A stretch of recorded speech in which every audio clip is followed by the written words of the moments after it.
The Lone Ranger sold his wardrobe. The Lone Ranger sold his bad dog.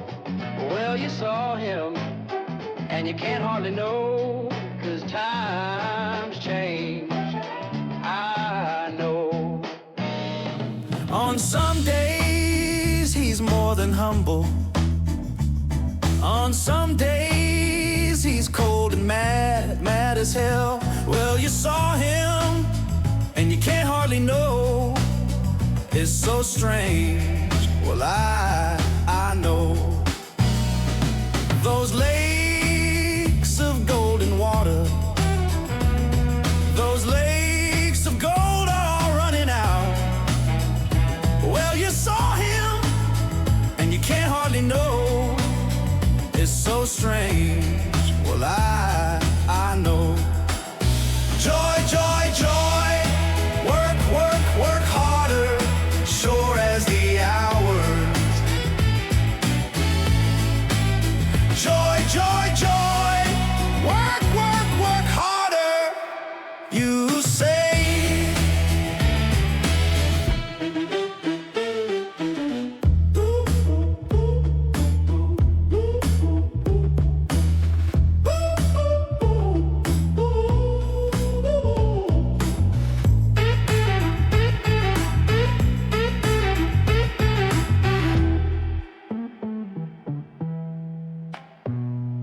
On some days, he's more than humble. On some days, he's cold and mad, mad as hell. Well, you saw him, and you can't hardly know. It's so strange. Well, I know. Those lakes of golden water, those lakes of gold are all running out. Well, you saw him, and you can't hardly know. It's so strange. Well, I know. Joy, joy, joy. Work, work, work harder. Sure as the hours. Joy, joy, joy. Work, work, work harder. You say.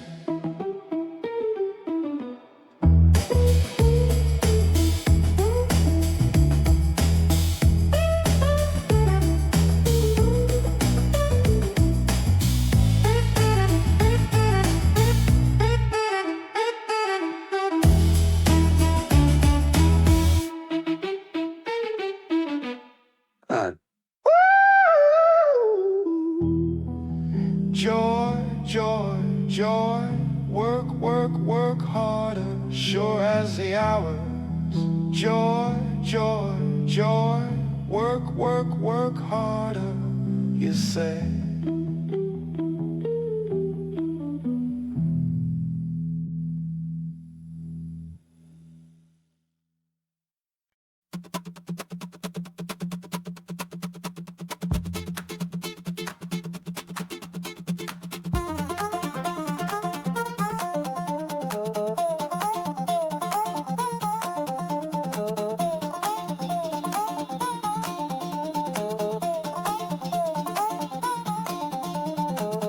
Come along, join the fun, in a world where adventure is never done.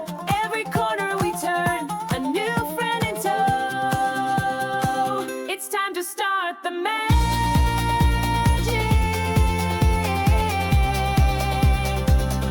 on the Globus Show.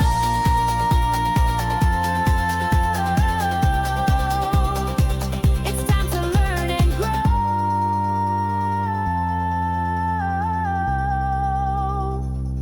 on the Globus Show.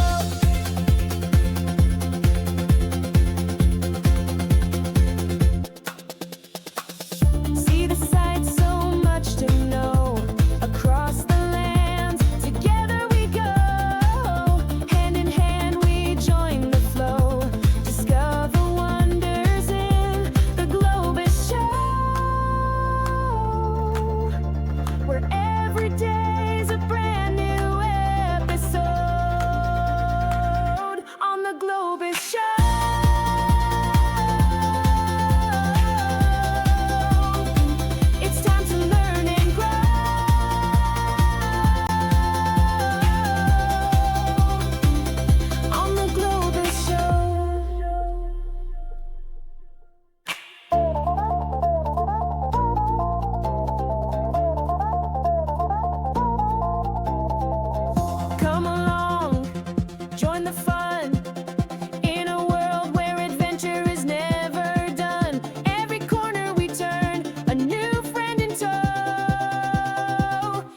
to start the magic.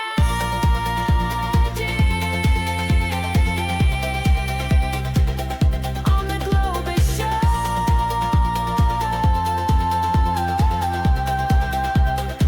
It's time to learn and grow.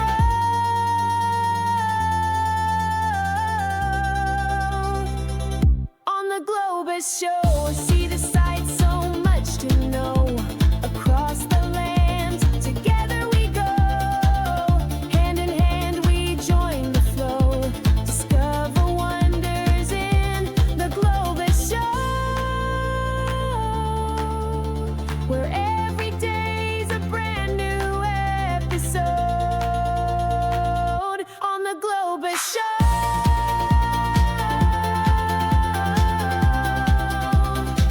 It's time to learn and grow.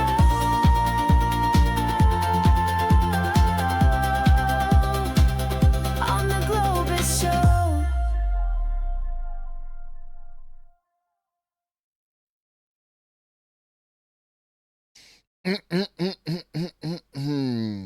What up, what up, what up, what up, what up, what up?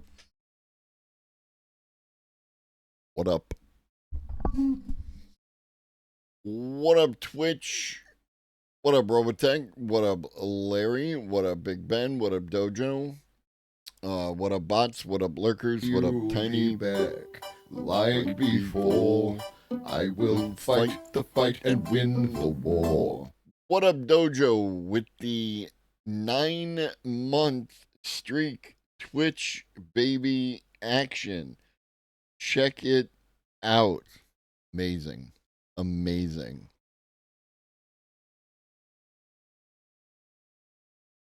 Understood. Speaking of Nano Banana, David Shapiro's take on it was the most ridiculous thing I've ever seen from someone who's supposedly very pro AI. Davy boy is having a moment. He's having a bit of a moment. That's what I saw.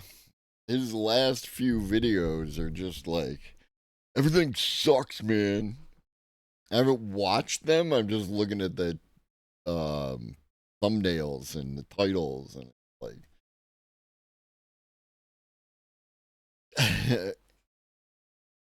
alrighty. I love a good short video. Davy Shaps.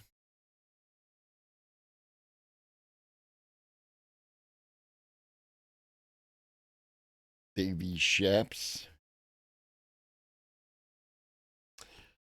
So yeah, your boy closed last night, opened this morning, had to get there an extra half hour early because they ended up power washing the kitchen, so I had to put everything back together, so I had to get there a half hour early.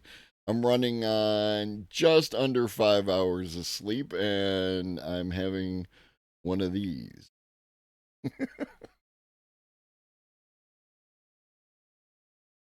Let's see where the night takes us. Yeah. The next stream, yeah, with a pressure washer. What up, Ribbons? Yeah, they did the walls, they did the floor, etc., etc. And they pulled a bunch of stuff out, and they knocked it out in 4 hours. So good on them. It was the kitchen staff, the culinary staff. Is that normal? Yeah, just a big cleaning.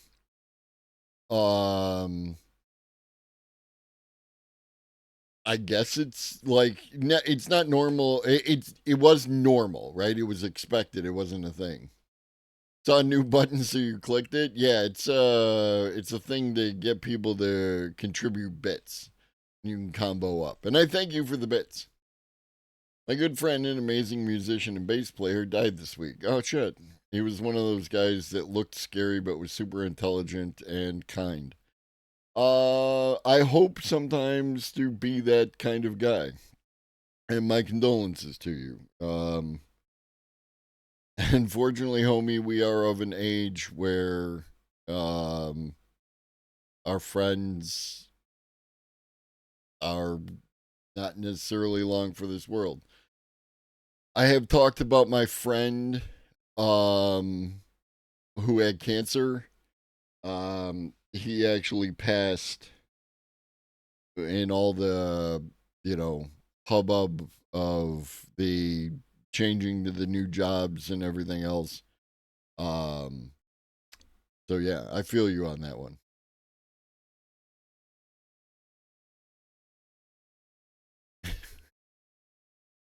And an F combo and what looks like maybe AI combo. Sure. All right, let's listen to Davey Shaps tell us why Nano Banana is not good, and then we'll get into the content for today.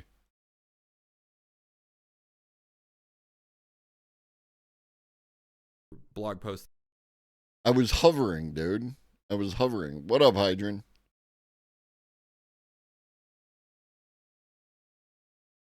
Can't count hovering.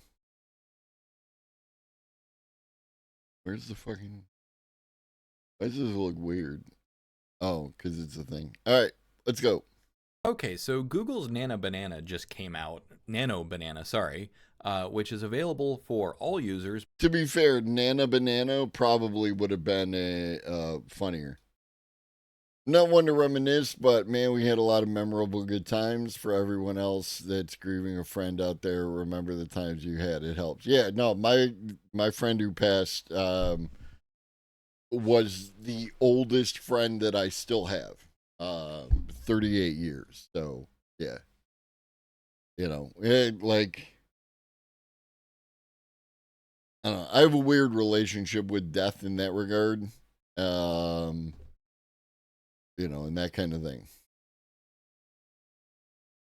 Achieved a milestone. I don't even know what's happening right now. Combo level 1 achieved. Yeah, no, like it's I like it. I like the nuclear skull. Make him say, oh, banana na. What up, wrong side of right? Got 1 month free of Gemini Pro, no charge. Cool. Give it a try. See if it, appeals to you. I'm a fan. It's super helpful. Both free and paid in Gemini Flash. And I tested it over on their AI Studio, so that's the Workbench kind of equivalent. And it gives kind of the same performance. So what I'm showing you, I did verify that I used the latest model, and I'm not really impressed. So here's an example. Here's a use case. I often give ChatGPT or other models, usually ChatGPT right now, blog posts or videos, transcripts, and I say, make a thumbnail for this. And so I just published a blog post on Substack, and I said, AI is not hitting a wall. And I said, can you make a thumbnail for this? And look at this. Like, this just looks like something that ChatGPT or Midjourney would generate. And I'm like, okay, it's not really hitting the wall. This theme doesn't really make any sense. What up, old lobster? And I say, like, something more on purpose. This is kind of random, and it adds text. Okay, sure. It's very clearly not thinking about what it's doing. And then I said, make it widescreen. It didn't make it widescreen. It just kept basically output the same exact thing. I said, that's still square. It's not actually breaking through the wall. It's just a robot head looking at a wall that is exploding. Again, it outputs almost the same exact thing. I said, nothing changed, start from scratch. So then it outputs something that looks like it's actually just a picture of a widescreen format. And I said, remove the black borders on top and bottom. It should fill the entire screen, not look like it was cut for film. And then I said, and then it gave the same thing. I said, that's not any better. And then it changes it completely and it goes back to square. So my verdict is that this tool is actually kind of useless. I would not have had to have iterate this many times on ChatGPT. And you might say, well, Dave, you could have put in a little bit more effort to design something. Right. But the thing is like when you want the AI to think for you or to be creative, because sometimes it's like I don't know what's going on here. Like it should kind of do its own thing a little bit better. So I'm really kind of disappointed with this. It's clearly not the tool that they hyped it up to be, where you can just What up, say Silverlight? make a YouTube thumbnail. Because if you don't know this, literally this is the exact process I use to make all of my thumbnails now. Also, Google being Google, they can't get out of their own way and they watermark it. Apparently, you can remove the watermark somehow, but not in Gemini. I guess you have to use AI tools. So it's basically useless. It's basically a useless tool for anything other than something that looks like stock photography. So they created the fastest stock photography generator on the planet, but it's not going to be useful for blog post thumbnails or social thumbnails or that What up, sort of Pharaoh? thing. What up, Reed? Especially because they forced the watermark. So not only is it not particularly intelligent and can't really iterate on images, it is fast. That's good. As someone who uses the watermark, who just lets the watermark be in my intro video, you sure do whine a lot for an adult. And it does produce images, but it's certainly like it feels very last gen, particularly when you use thinking on GPT-5. Or I just say like, here's a blog post, or here's a transcript, here's a video, optimize it for YouTube, give me some variations, and away it goes. So I'm not particularly impressed by Nano Banana, but it remains to be seen. I would like to point out that there was a time, like, I want to say like a year and a half ago, where Dave broke up with Claude because he didn't like the way that Claude was responding to him, and he got super super up in arms about it. It was a whole fucking thing. Now just now do it without the watermark and it goes away. Does it? That'd be cool. AI can most certainly think abstractly and come up with a more creative image for the headline, but you still need to prompt for that. Yeah, like he did like the laziest prompt and then is mad it didn't like work the same way that ChatGPT does. And this is why I, tell you got to find the tool that works best for you, right? You can see watermark being an issue for companies and corporations, and again, they can just hire an artist easily. Like, yeah, like I am.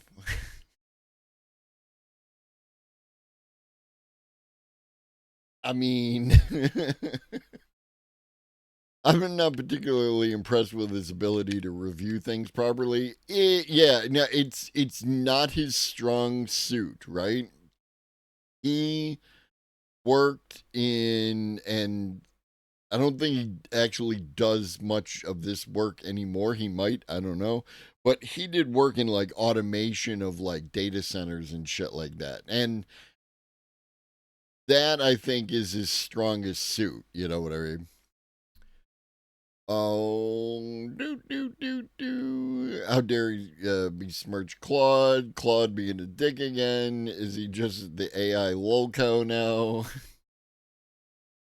He, as everyone has their own biases. True. Excuse me. You should watch his previous video to this one, the one that says that AI is getting worse. Have that in the lineup. Hopefully, we'll get to it today. It's calling AI too dogmatic and hates it when it searches the internet for source info. I would like to point out, I think Old Lobster is definitely going to remember this one. Some of you might. David at one point in time said he was going to quit making AI videos, right? Remember that? He was outside walking around and it said it just wasn't going to work for him anymore. And we just moved on from that. Like, he never announced his return or anything else. I asked Claude Opus the other night to give me its honest, uncompromising opinion on something, and it actually hurt my feelings. Wow. Yeah. Like he replied, Jesus, that's insane.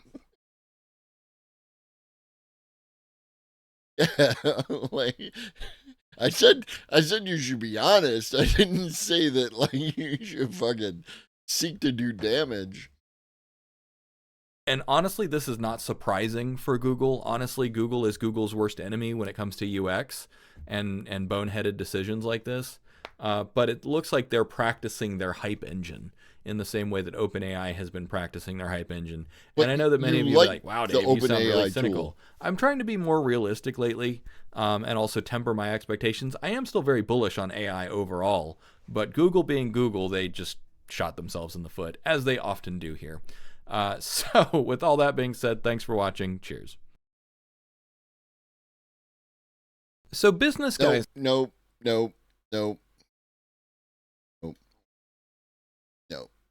All right.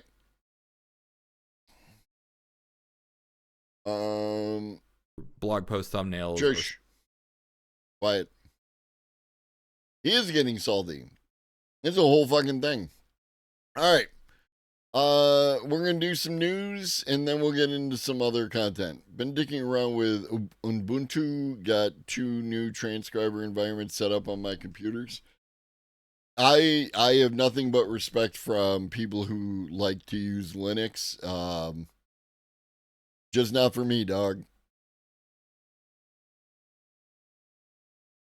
OpenAI expanding its global footprint. It's opening new offices in Australia and Brazil. Mackenzie Sagala has more on this very fast expansion. Mackenzie.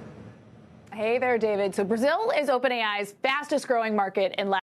Oh yeah, Hydran. I would like anybody who says that I ever said anything negative about Linux or even the people who use Linux, just point me to the timestamp in the episode in which I said it, and we'll talk about that shit. I think it's absolutely admirable. I use actually Linux as like an example of like a dedicated fan base, right? Like, and how open source AI tools are like the Linux of AI, that it's already out there in the world and there's nothing you can do to stop these people. Whatever, Dojo. Latin America, and now it's home to its first office in the region. It's also expanding in Asia Pac with new hubs in Sydney and New Delhi. And the goal here is really to win enterprise customers and take more control of deals that once ran through Microsoft, its biggest partner and investor. Because by selling these products directly to customers, the 80-20 revenue share with Microsoft tilts in OpenAI's favor. And that's fueled a rapid build out of their go-to-market team from about 50 people just 18 months ago to more than 700 today under COO Brad Lightcap. Now, the turning point came in 2023 with the launch of GPT-4 and its first SaaS product, ChatGPT Enterprise. Now, the OpenAI COO told me that was the first time you crossed the chasm of the models being intelligent enough to actually solve problems for businesses. Now, what Microsoft offers customers is ease of access. Companies that already use other enterprise tools through Azure can tack on OpenAI's tech. But what they get when they buy directly from OpenAI is direct access to the research team that's actually building these frontier models. So now, as OpenAI plants new flags abroad, the real tension is at home as it renegotiates the terms of its Microsoft partnership, including that revenue share for enterprise sales. And remember, guys, it was just last August that Microsoft actually labeled OpenAI a competitor in an SEC filing, which is when these tensions really started to surface. Yeah, Mackenzie, it's a fascinating relationship, and as you point out, it's under significant tension and change. Obviously, this is not an easy thing for them because that is OpenAI is changing the entire ownership structure of the company as they move to a different type entity at this point. And SoftBank, obviously, also, as you well know, a very important investor for them. and so much of the new capital, depending on what they come to. Be very interesting to see where they end up with Microsoft in terms of a new agreement of some kind and/or sort of how they're going to deal with the new ownership structure if and when they get there. Well, exactly. And so this revenue share is pretty far down the list of things that they're renegotiating at this point. Top of that list, at least from the OpenAI side, is looking to have more diversity of access to these cloud providers, potentially selling their enterprise products through others besides Azure. They do have some diversity now with that Google Cloud deal. And also at stake, as you mentioned, is this massive restructure to a public benefit corporation. And as part of that, talking about what Microsoft's equity stake will be right now, it's roughly in that range of 30 to 35%. We're going to watch AI Daily Brief on 7 uses for Nano Banana. They're also renegotiating the terms of their commercial contract with Microsoft. And so there's give and take, even though these are very separate discussions. Indeed, and obviously potential customers are going to have to think long and hard about which service, I guess, if you take sides or not. And Mackenzie, fascinating, intriguing wrinkle. Mackenzie Sagalos. All right, next up, allegedly, world's first nuclear fusion power plant coming to Washington. It could be a game changer for Washington State. The world's first nuclear fusion power plant is set to be built in central Washington. Construction is underway in Chelan County. To learn more about this project, we're joined by the CEO of Helion Energies, David Kirtley. Thank you for joining us tonight, David. Thank you for having me. So what is fusion energy and how will it work at this particular facility? Yes, this is very exciting. So this is the world's first fusion power plant that we're building right now in Malaga, Washington. So fusion energy is the same process that happens in the sun, where you take lightweight common isotopes of hydrogen and helium, and then at high temperatures and pressures, you combine them and release a tremendous amount of energy. This is not nuclear power. What up, Rick? I don't know. We used to, so many moons ago, I did a morning stream and an evening stream. And in the morning stream, we would do articles, and in the evening stream, we would do videos. Now, given that there are less streams happening, I'm focusing on the video content, that kind of thing. But during the time when we were doing articles, we did a lot of articles on developments in fusion. There's like 4 different main tracks at this point. There's a bunch of companies who, they talk a big game at least. It's difficult to say exactly where we are in the process. You know what I mean? We're going to find out. That's all I can say, Rick. We're going to find out. As you're used to thinking about, but fusion energy, something that we've been studying for a very long time, and we believe this will be the first power plant to harness that for electricity. Well, we've seen plenty of reports with concerns. That is not a crane. You're talking about this one? This is concrete.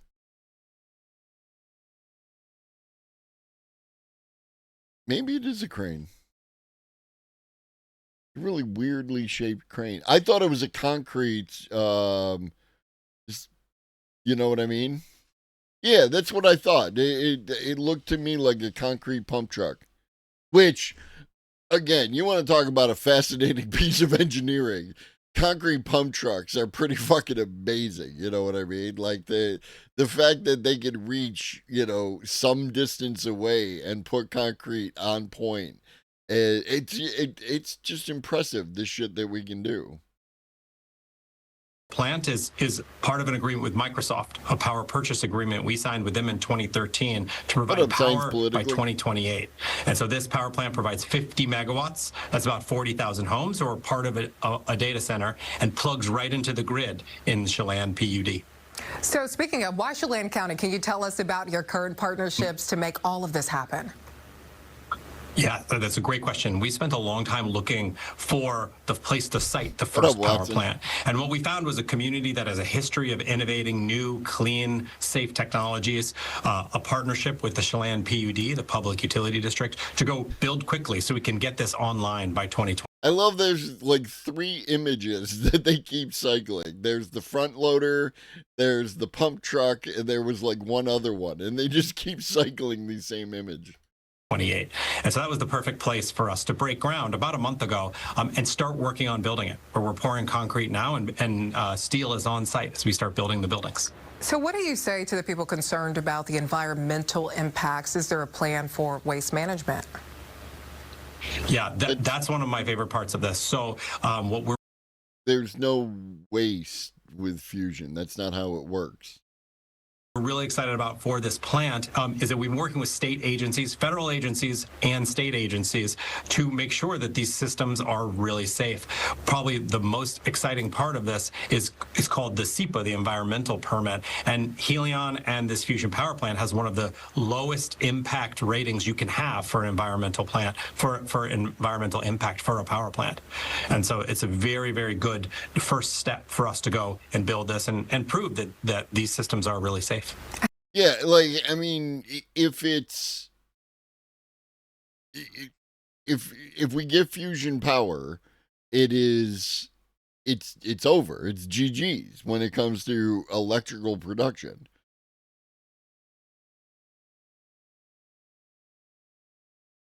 Well, that would depend on what type of fusion plant that we're talking about, right, Dojo? Like, oh,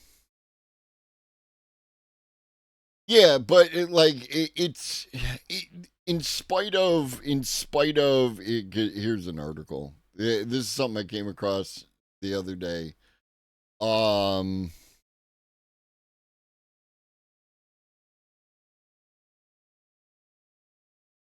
They can feel however they want to feel about coal.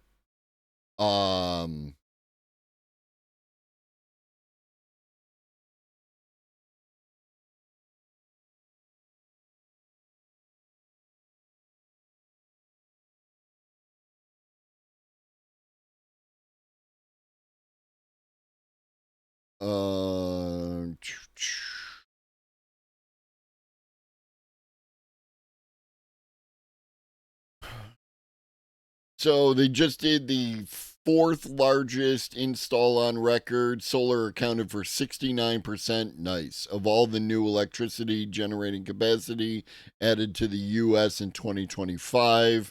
Like, what up, Cosmic? They can feel however they want to feel about it. It's just business, right? It's more cost effective to do the thing.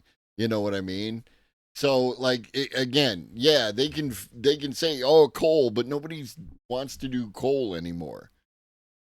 It's not worth the hassle.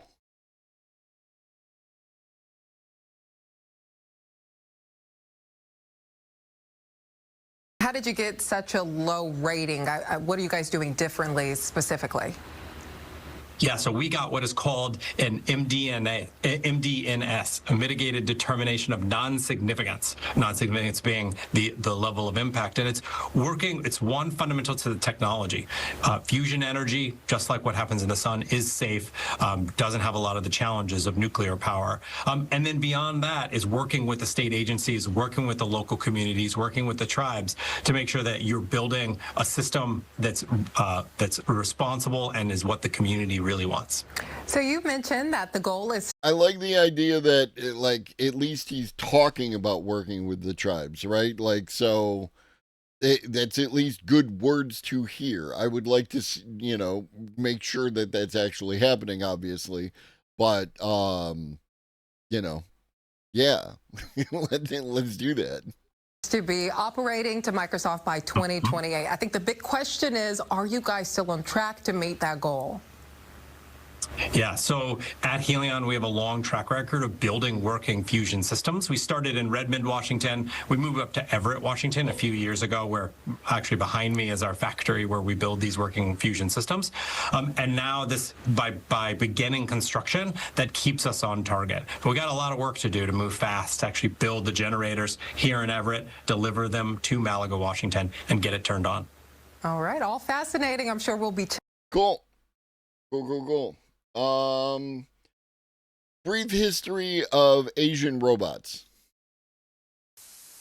It was 1999. As people were going crazy over the Y2K bug, Honda unveiled a piece of tech that gave the world a glimpse of what the new millennium could look like. As the birthplace of Gundam, Voltes 5, and Astro Boy, Japan's humanoid robots have stood as symbols of a tech-driven future. A quarter of a century since Asimo, robots have become pervasive in modern Japanese society, driven by need. Faced with a severe labor shortage and one of the world's fastest aging populations, businesses are investing in robots that can work alongside people instead of replacing them. But while the country has remained a major player in robotics over the... I always love how they say that with no sense of irony, right? Like, they can work alongside people instead of replacing them.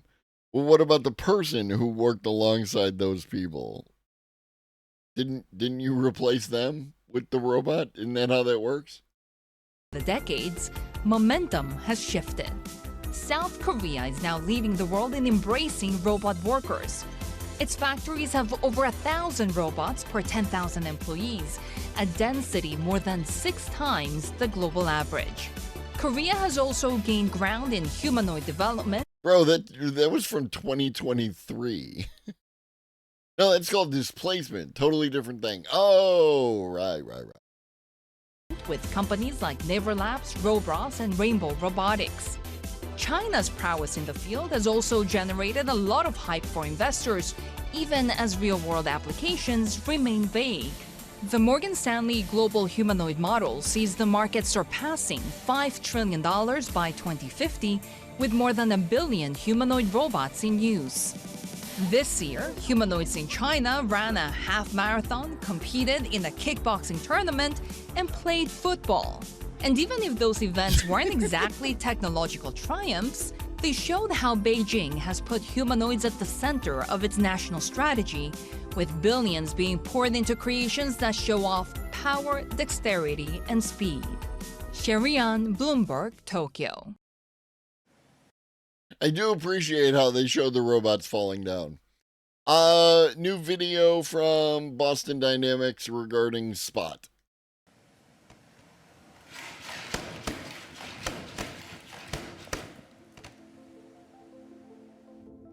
The scariest thing about a triple backflip on Spot is probably finding all the different ways that the hardware can fail in these scenarios, and finding ways to mitigate them is probably the scariest and hardest part about a triple backflip.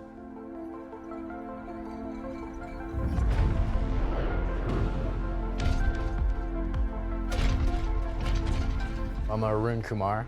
I am on the Spot behavior team, and right now I'm doing reinforcement learning research for Spot. Spot has a lot of behaviors that are useful, like it could walk upstairs, it could open doors, it could take a picture of a small gauge from like 50 yards out. And we need a coordination system to chain all those behaviors together. Our control software needs to know how to move all the motors so Spot walks smoothly. Our perception software needs to understand information from the camera and allow Spot to navigate through a factory. We want to be able to fully utilize the hardware. That means we want to be able to exert as much force as the motors can possibly deliver, and we need to do that reliably. Obviously, doing a backflip is not something that our customers need. They might want it for fun, but they don't need it. But there are situations where we need to utilize the motors and the power system to its full potential. Spot usually carries around a lot of heavy payloads. It has a camera that weighs about 20 pounds. Some robots have arms on them. When those robots are on customer sites, sometimes they slip, sometimes they trip. And to recover, you need to exert a lot of power to reliably recover. If our robots know how to fully utilize their hardware, we can make robots that are better at recovering from slips, better at recovering when they trip on some stairs. Spot wasn't designed to do a backflip. My team didn't even think that it could do a standing backflip before I started working on this. So for Spot, it took a while because we had to operate at the extremes of the hardware. We had to deal with all the hardware complications that could come with that. Also, the dynamics of the robot are different when you're operating at the limits, and you have to model that in simulation. You want the simulation to be as true to the physical hardware. You don't want your policy to do something in simulation that the physical hardware can't do. Reinforcement learning is a type of machine learning that involves an agent in an environment. So in simulation, we have the robot, which is the agent, and we simulate some environment for the robot. And for every action that the agent makes, the robot makes, it receives a reward. And over time, we train neural networks to maximize the reward. And ironically, it's a lot like training a dog. Like if I tell my dog to sit, it hears. I mean, to be fair, Samsons, anything is fuckable if you're ambitious enough. Here's the command sit, it sits down. My understanding is that a couple of police departments have used them, but they have all been returned.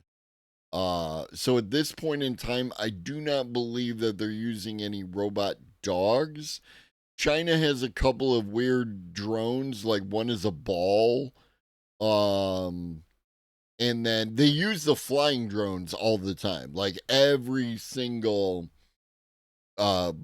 police department that has a budget for drones has drones at this point in time. And I'll give my dog a treat as a reward.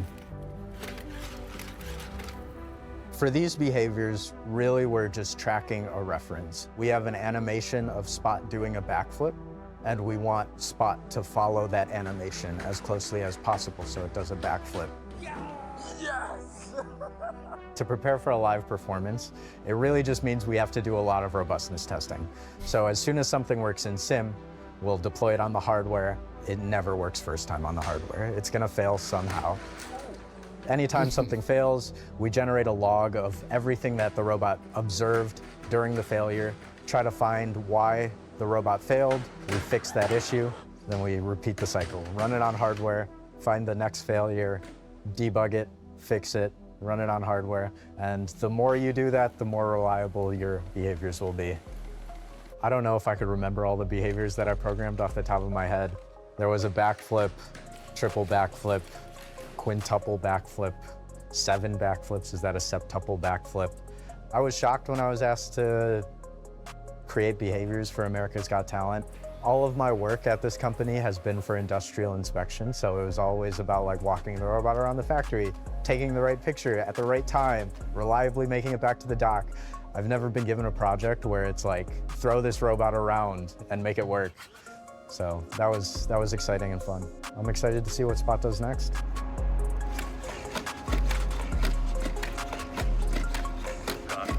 Oh God, stop!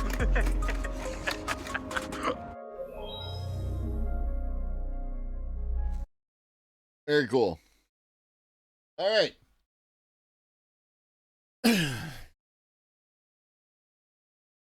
From the dipshits who created the AI 2027 movie that we watched, push button create army. The other AI something or other. Headline takeover after headline scenario is about top AI scientists and Nobel Prize winners warning AI could cause literal human extinction. Once these artificial intelligences get smarter than we are, they will take control. But scientists also worry about a different takeover scenario that few people have heard of: sheer numbers risk. In short, what if AI doesn't have to become smarter than humans to take over the world? What if AI... Looking at this kid reminds me that grifting doesn't necessarily have to take on the form of like your Joe Rogan. Hydran, we're doing the content. Some people are here to watch the content. Some people are here to talk about the robot dogs. Some people are here to talk about the sex robots. Some people are here to talk about speeding. It's all good, Hydran. It's all good. As long as everyone's having a good time, I'm happy. Yeah. What was I saying? I have engaged. What up, A-Fan? Some people just lurk, right? We got backbone of Twitch and all that. Some are here for Stampy, but those ones are the most disappointed. Stampy is currently sleeping in my bed. I've engaged with some commenters on YouTube videos, on my YouTube videos. Somebody tried to tell me that Ed Zitron can't be a grifter because he doesn't demand that you pay for all his stuff. And that is an opinion that you can have. I have responded to their comments in good faith. We'll see what happens. But this kid also strikes me as a bit of a grifter.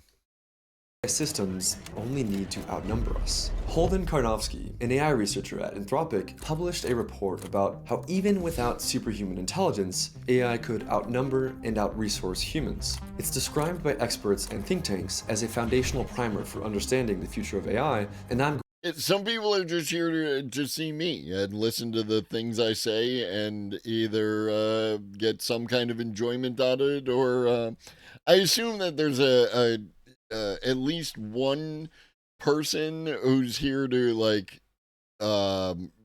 snark. If you don't have haters, you probably don't stand for anything. Going to break it down for you. In the report, Karnofsky lays out the evidence for why AI could defeat all of humanity combined, envisioning a future where we could all be killed, enslaved, or forcibly contained. But why? Well, AI companies are spending billions training ever more powerful models. But once the AI has been created, it's much, much cheaper to run. Karnofsky and other researchers lay out that if a company spends $100 billion... All right. I was busy looking, this is Pharaoh, I was busy looking into the fusion plant as it confused a lot of us. Seems they do have one. It looks smaller and is done a very different way. For anyone interested, I put a video in the Discord video suggestion section. Thank you, as always. I've even taken to putting articles in the article suggestion section, just because I think they're particularly interesting and that people should take a look at them. Better Online listener deal. Get $15 off. Where's Your Ed At premium deal goes until the end of August. You can now buy Better Offline merch. Use code FREE99 for free shipping on orders of $99 or more. Buy a limited edition Better Offline challenge coin, all written on every podcast episode description. Yeah, and strangely enough, no links to any of the stuff that he cites in his videos or podcasts that he claims supports his opinion that AI is bunk.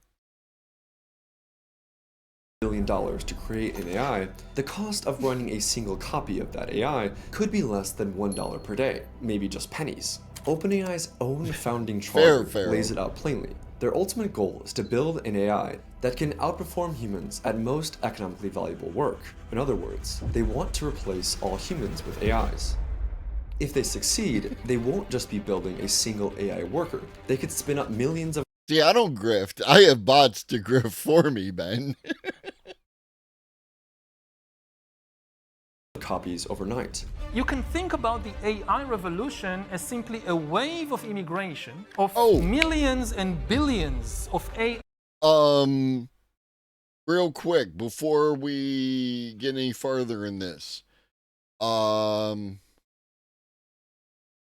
this was cool.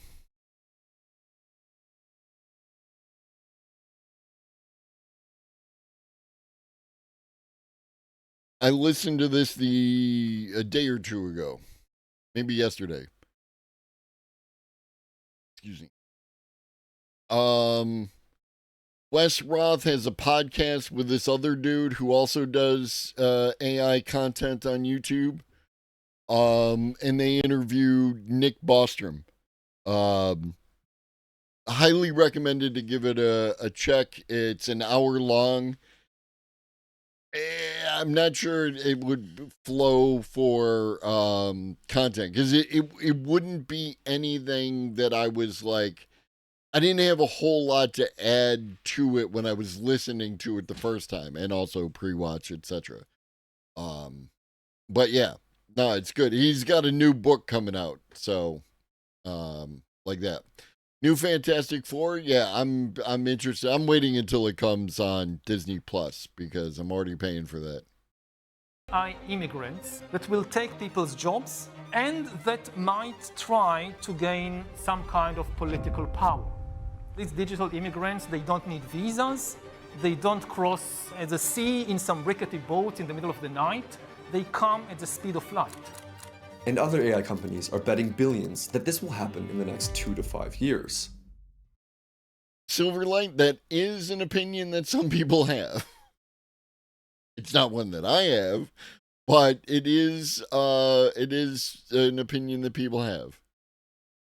I pay for Disney Plus as part of my Verizon subscription.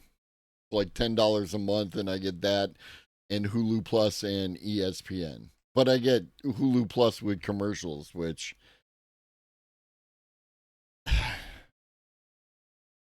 NVIDIA's CEO thinks that the company will have 100 million AI workers alongside its human employees. AIs will recruit other AIs to solve problems. Right. AIs will be in, Slack channels with each other. And with humans. Right, and with humans.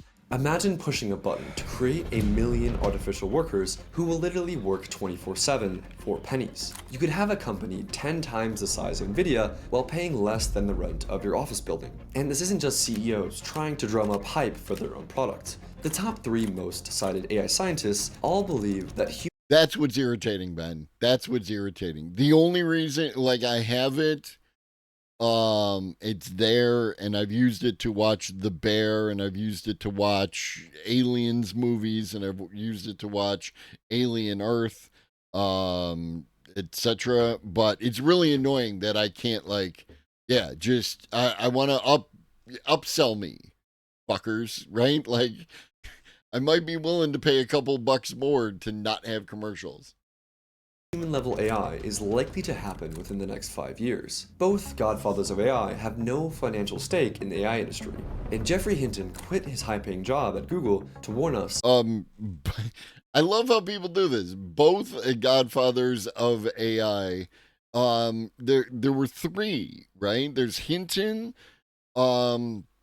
Joshua Bengio, who was the other one there, and Jan LeCun, right? Like, these 3 guys worked together. They did the whole thing. Whenever you obfuscate and eliminate data points, I feel like you're hiding something, right? And you're only paying attention to the stuff that supports your point. About the risk of extinction.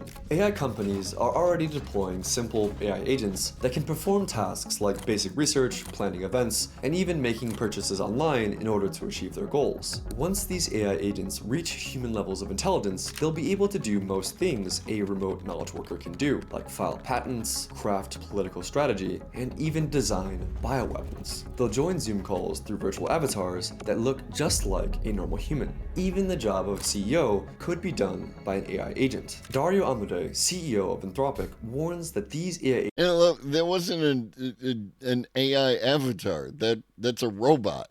That's a robot that you can have full body, or you can have as like just a torso bust that sits on your desk.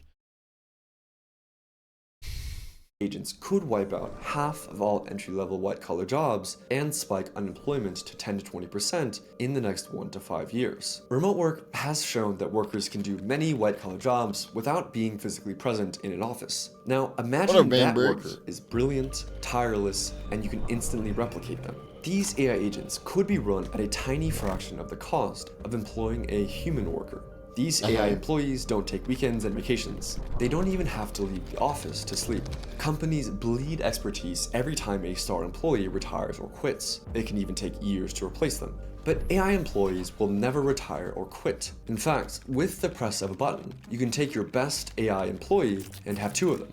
or 100 of them, with every one of those AI copies having all the skills and experience of the original, no job training required. This goes beyond copying individual AI agents. A firm of AI agents can clone entire teams. For example, pharmaceutical companies have R&D teams that typically focus on a single drug at a time. But by taking their best R&D team and creating a copy of it, the pharma company could do research and development on 2 different drugs at a time, or 100 different drugs at a time. If the AI ever needs more energy or computing power, those are engineering problems, and copies of the world's best AI engineers can work to create that technology more rapidly and tirelessly than all the human engineers in the world. Right. This will snowball. Remember, AIs could do like, you're telling me all these things, and I understand job displacement is a problem under capitalism, etc. We've covered, what we should do, etc. What up, Chef? But like, what is your point? Practically everything a remote white-collar worker could do. That includes making copies of other AIs or making copies of themselves. The copies can create... What will? The robots? Robots, sure. But he's not talking about robots. He's talking about AI automation kind of things, right? Agents, where they won't, if they do wear out, the cost to replace them is marginal. More copies. This self-replication can't continue to infinity. Eventually, AIs will reach the limit and run out of physical AI chips that can physically run their code. All of the AI chips that NVIDIA shipped in 2024 have an estimated total compute of over 7 zettaflops. That's 7 trillion billions of floating point operations per second, the equivalent of over 700 million human brains. Right. That's of course assuming that AI's ways of thinking are just as inefficient as our human brains, which of course they won't be. And what's more, that number of AI chips shipped last year is more. This whole video is really poorly done propaganda. It's the kind of propaganda that falls apart as soon as you pay attention to the fact that you're watching propaganda. It's got all the hallmarks. What up, Walking Stick? It's got all the hallmarks. It does the scary video with the scary music on top of him, talking about all these things happening. It's like, what is your point? More than double what it was in 2023, and more than... Yeah, I don't see how really that much different this is from the AI 2027 video they did. It's just all about repetition. These videos are not interesting or particularly compelling. Than 8 times what it was the year before that. And if you think these numbers are going up fast now, just imagine how quickly they'll start going up once NVIDIA goes from being a company of 36,000 human workers to Jensen Huang's plan of NVIDIA being a company with 100 million AI workers. Not only will AI be able to create copies of itself with the press of a button, but AIs will be making the improvements that make it possible for even more AI copies to exist. And with no way for humans to keep up with... I love a robot in a hard head. Self-copying AIs who can work tirelessly 24/7 will be outpaced, outcompeted, and outnumbered. But how would AI actually defeat humanity after it outnumbers us? You've spoken out saying that AI could manipulate or... Before we get to how, I would like to know why, right? Like, justify your why. You could do it, right? Like, my most plausible scenario for why we would end up in a situation where we're in competition with AI, some AI system, and it decides to remove us from the equation, whether violently or non-violently, is that we're competing for resources, right? If we're competing for resources, then that could be a problem. The main resource they're going to be looking for is probably going to be energy, which the aforementioned fusion power would be really helpful at solving. Everything else is just like an engineering issue, right? Like, but why? What is your why? Tell me your why. Or that, right? Like, maybe because we keep trying to control the AIs as opposed to align the AIs, where, because that always works out. It's not like there aren't tons of science fiction movies where the humans or whatever decide to enslave, like there's a whole chunk of the Orville is about this. Possibly figure out a way to kill humans? How could it kill humans? Well, if it gets to be much smarter than us, it'll be very good at manipulation because it will have learned that from us. And it'll figure out ways of manipulating people. Listen to the music.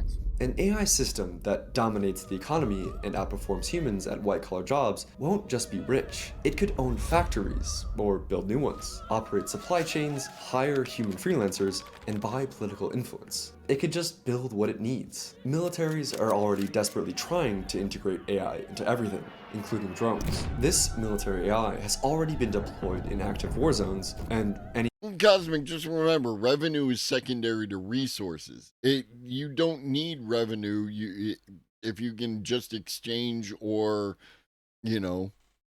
exploit resources. Clovis, you're too unimaginative. All it takes is some unintended consequences where we reward some behaviors and the AI acts too fast for us to react to the bad thing, whatever it is. Sure. Any of us could be the next target. AIs could also use bioweapons. Good question, like the Larry. ones used by the omnicidal cult, Aum Shinrikyo, in the Tokyo subway attacks of 1995, or create entirely new forms of lethal diseases. Right, Imagine but why? a new plague that's as contagious as COVID and as lethal as Ebola. The biggest worry in terms of malicious use of AI is that it's becoming easier and easier for malicious actors to create pandemics. Now imagine But the malicious actors everyone's worried about are human beings. It's not AI.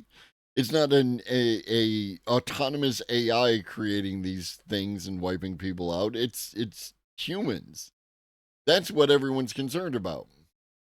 100 million AI hackers working with the explicit goal of taking down our critical infrastructure. The fact that the AI is software that lives in a computer system won't prevent it from exerting real-world influence. Besides all the ways that our lives are dependent on software systems, think about how El Chapo was able to run a criminal empire from inside a maximum security prison by bribing, blackmailing, and threatening. I love when all your examples of why AI could wipe us out are human beings.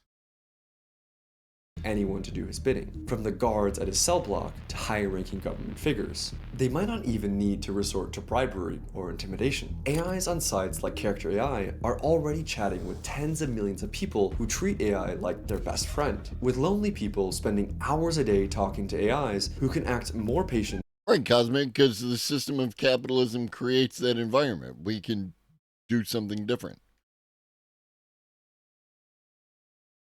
Empathetic and understanding than any of the humans in their life. Even if humanity wakes up to the threats, we won't be able to just pull the plug. AI systems operating at scale wouldn't just run on a server in a single location. They'd be distributed, spread across thousands or even millions of machines around the world. You couldn't just shut them all down with a single off switch, and you couldn't destroy them with a single missile strike. Take out one data center and the rest keeps going, ready to retaliate and rebuild. Even if AI agents can hold. This is what I don't understand, Cosmic. Like, you and I have been over this ground numerous times. And you hold in your hand and you have utilized this fascinating technology capable of just endless possibility. And it's always, nope, this is the way it's always been. And it's all that it ever will be, in spite of the fact that capitalism has only been around for a few hundred years and humanity arguably has been around for at least 120,000. So, come on, homie. If AI wanted to wipe out humans, it would choose a non-destructive method, most likely a chemical gas attack that is quick and painless for humans.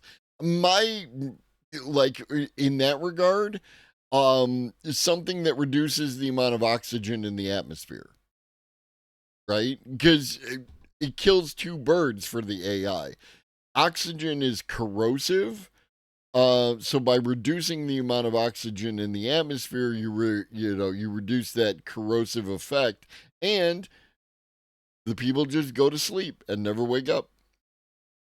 jobs, earn money, and participate in society just like humans, it doesn't mean they'll think like us. Getting smarter doesn't mean they'll magically become moral. They might end up with goals that are totally alien to us. They might not even care about human life.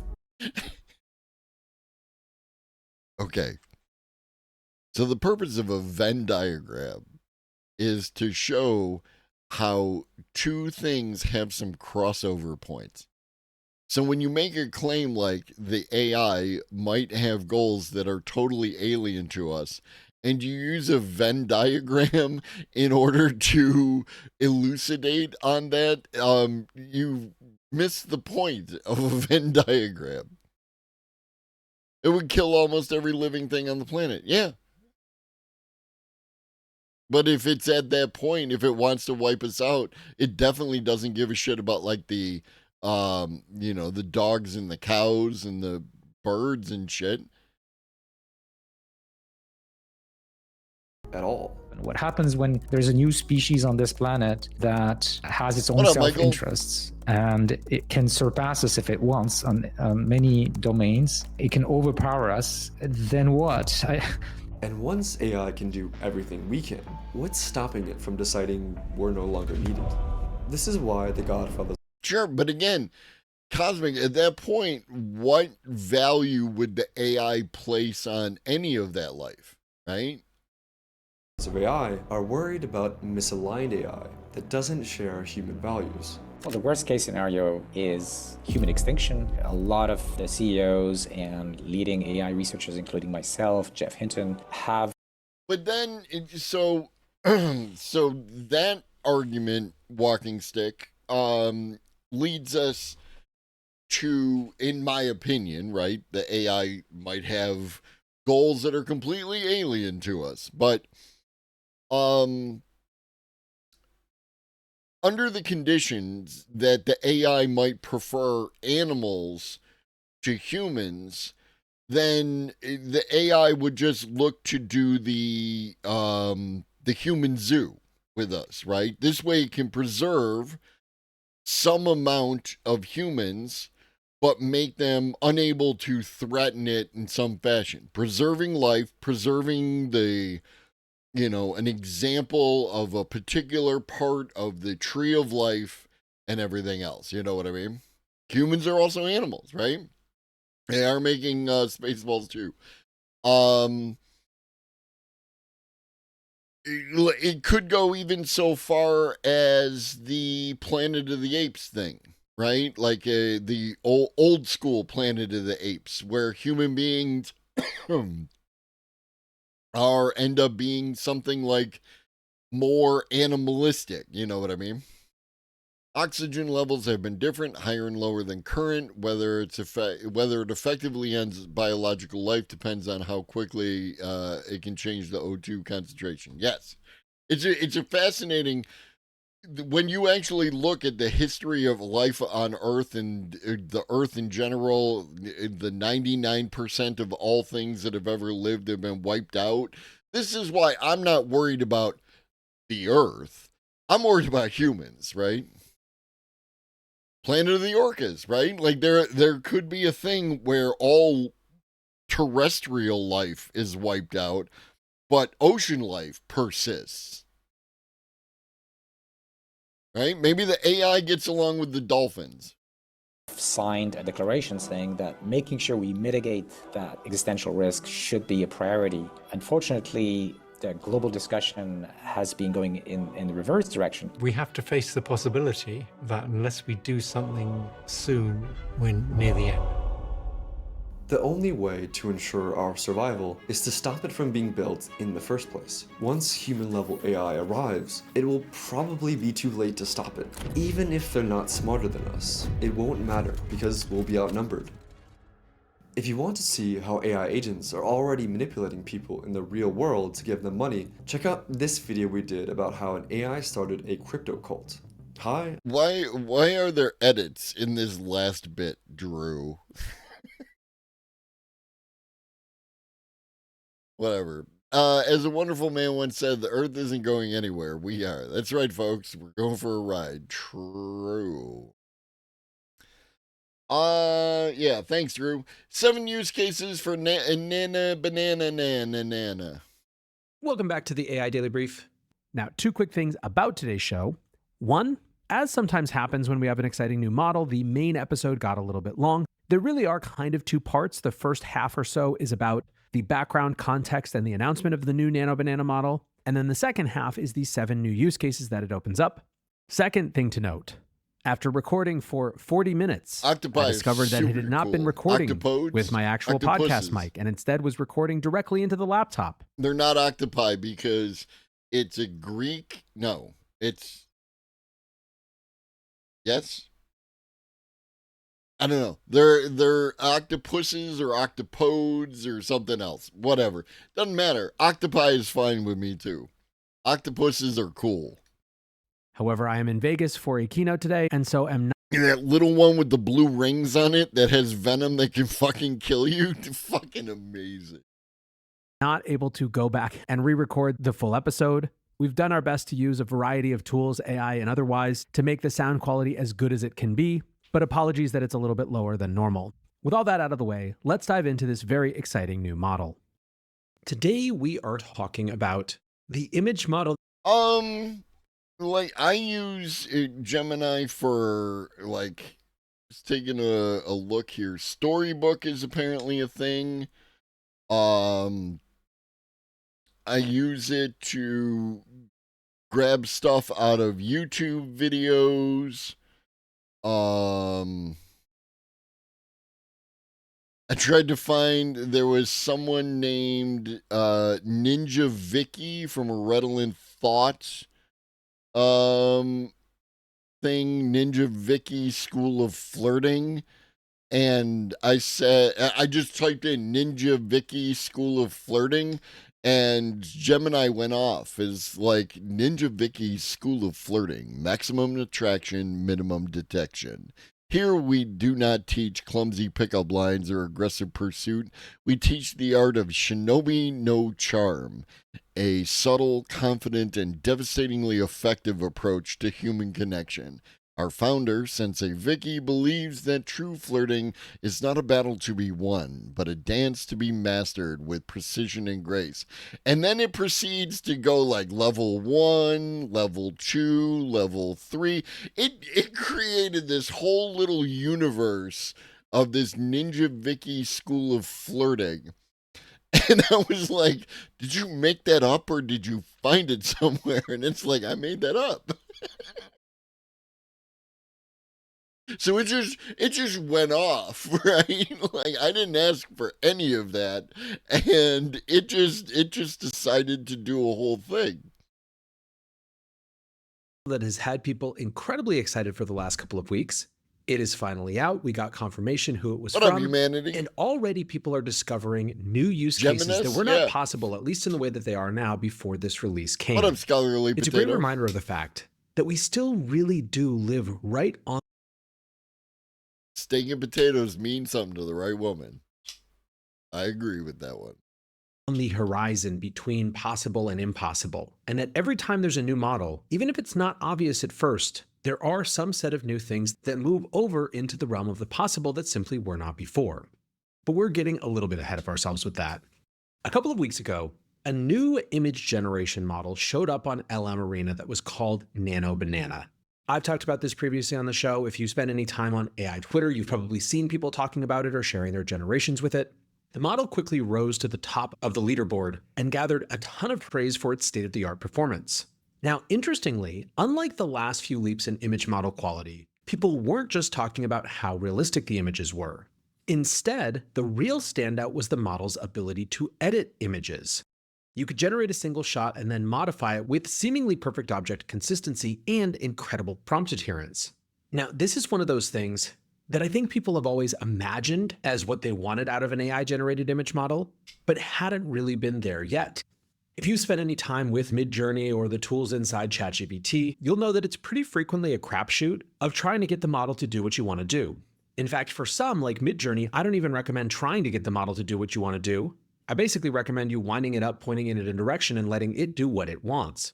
Now, there have been some big updates recently. For example, Ideogram, which I use every day for thumbnails, added a new updated character consistency patch, which made a huge difference. But still, the idea of being able to take a base image and turn it into whatever you want in a way that was coherent is something that people have both wanted and simply haven't had access to. Didi Das of Menlo Ventures said, "This is the next generation of filters that we've been promised forever." In any case, once the hype started building, Google folks began winking at the crowd on X, implying that they were, in fact, the ones testing in stealth. Those hints, however, backfired, as they led many to think that the Google Pixel 10 launch last week was going to double as the Nano Banana rollout. Many were disappointed then when the event came and went with no mention of the new model. Now, in retrospect, keeping them separated makes sense. These are two very different launches for very different audiences. The Pixel 10 rollout was about selling a new AI-enabled phone to normies.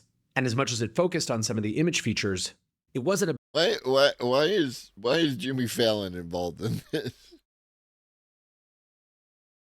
About advanced AI workflows. It was about how they could do things like zoom in better. In fact, although they didn't say, yeah, is it quiet? I'm showing it's like 4/5 of the way to the top of the yellow bar. Like the same volume as here. I did not see the Google shit show.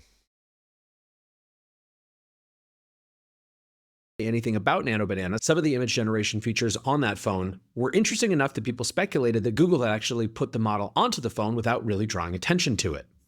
In any case, after weeks of anticipation, Google confirmed that they were in fact the ones behind Nano Banana, and we got the full reveal. Officially, the model is called Gemini 2.5 Flash. So despite the resonance of the meme version of the name, we haven't quite escaped AI model naming convention hell just yet. The model is now available as a free preview in Google AI Studio, in the Gemini API, and in the Vertex AI platforms. Now, in terms of the features that Google showcased, the model can edit images to change backgrounds, clothing settings, basically whatever you like using a plain English prompt. The model is also capable of blending two images together, for example, combining two different character images and having them interact. One powerful way to use the model is a workflow that Google calls multi-turn editing. Once you test the model, you'll realize it can easily fall over if you ask for multiple edits at once, so it's far better to go one step at a time. Google demonstrated this feature by filling out an empty room with a bookshelf, a couch, and a coffee table, one at a time. The final feature that Google showcased was the ability to take a style or a theme from one image and apply it to a different context. They showed the model taking the pattern on a butterfly's wing and applying it to a dress. And at this point, I'm realizing that I should have given you a caveat earlier, that while all of these episodes are a little bit better using video usually, this one being about an image model is one where you're really going to benefit from going and watching it on YouTube or on Spotify. And of course, as with any new model, the company had to share the benchmark. I am never, like, Spotify is a listening platform. The idea you can watch videos on Spotify is still wild to me. Marks.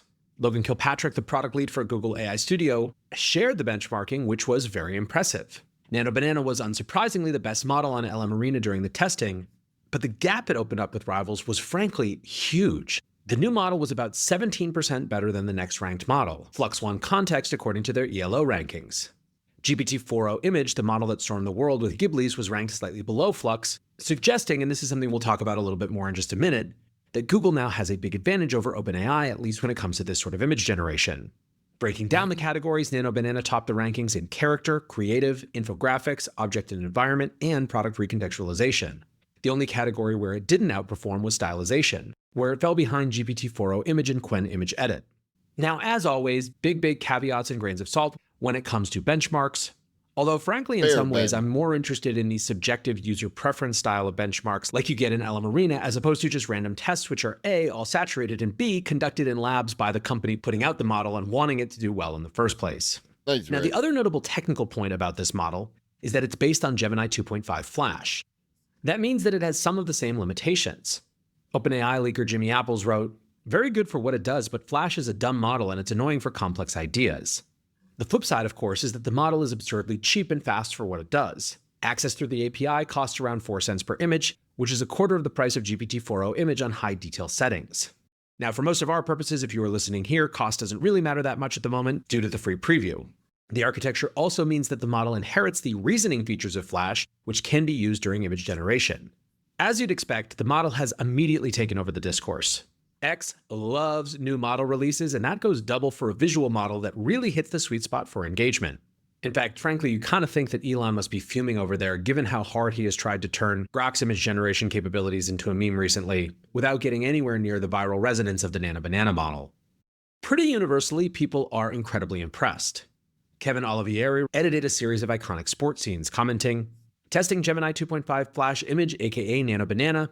Standout feature, precise localized edits with context preserved. I took iconic sports photos and animeified the athletes, all while maintaining the rest of the image, lighting, etc. My favorite is the image of Jordan on his way up to dunk." AI consultant Hadi Khan made a 4-paint image of different styles of platypus, writing, "Gemini Nano generating multiple styles in the same image in parallel, one shot, one prompt, one result. Was not possible nor imaginable a couple of years ago." Princeton CS major Chrissy Cat posted, "The best thing about Gemini Image Gen is that the original inputs are preserved, no shiny cartoonification." She shared an example of using the prompt to make a rom-com movie poster with these two characters, adding Edward Cullen from Twilight and a shot of the lead from The Summer I Turned Pretty, and said, "You can just imagine what sus things people are going to make." To the extent that anyone is disappointed, it seems to be on edge cases. Prins wrote, "Testing Nano Banana today. Not impressed with anything other than some of its image editing capabilities. First, world knowledge. With the prompt picture of Shakespeare writing the famous opening line from Mark Caesar's speech at Caesar's funeral, and picture of Nabokov writing the famous line about aurochs and angels.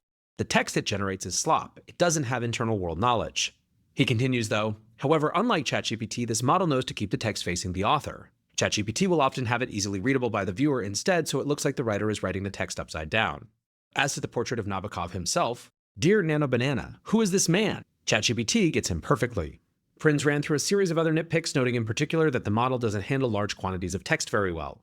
However, he did point out that it perfectly handled editing a hypnotic specter for Magic the Gathering to be holding a modern weapon perfectly, including all the card text. And if you've ever seen a turn 1 swamp into a dark ritual into a hippie, the version where he's carrying a massive machine gun is even more intimidating. By the way, kudos to any of you who got that reference. We'll come back at the end to some of the things that the model can't do really well yet, but it is notable that even the so-called critiques that I could find still had nice things to say about some parts of this. Now, one of the big takeaways from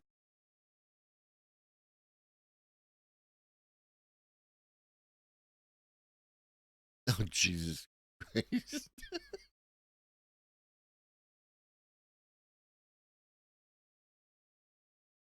Ah! For many is that Google is now firmly in the lead when it comes to multimodal LLMs. AI engineer Mark Kretschmann wrote, "Google is becoming the clear leader in multimodal AI. Other labs like OpenAI will have a hard time catching up. Google has the hardware and TPUs and data in YouTube advantage. I don't see anyone keeping up with Google in the near future." Investor Mark Turk wrote, "Somehow Google went from being perceived as an AI loser a year or two ago to releasing the most exciting AI products in 2025. Veo 3, Genie 3, and now Banana, aka Gemini 2.5 Flash Image." So let's talk now about 7 new use cases that Nano Banana opens up. Like I said at the beginning, every time we get a new model, it tips into reality some set of use cases that were not possible before. Sometimes the change is very small and incremental. Sometimes it's a little bit more dramatic.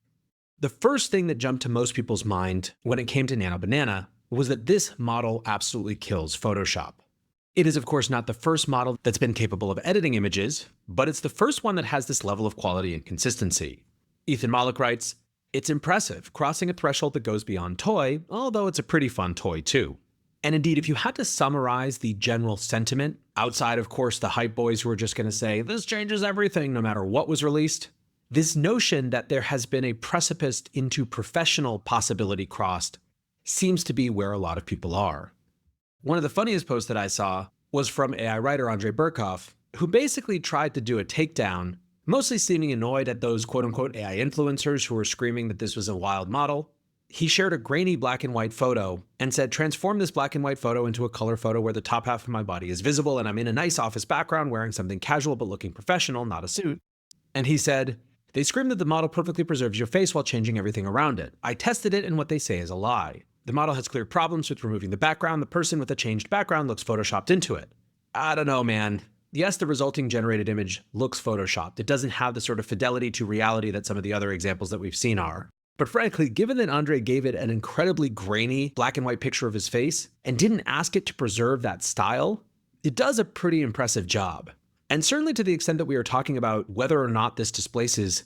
Like if you showed me this image and those are the same guy.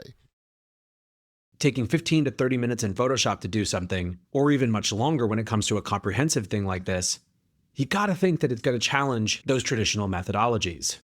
Sticking with the theme of this model killing entire categories of products, our next use case that this enables is about try-on startups, where basically every single one of them is now faced with a very big problem. This model can natively do what those apps have been stringing together prompts and frameworks.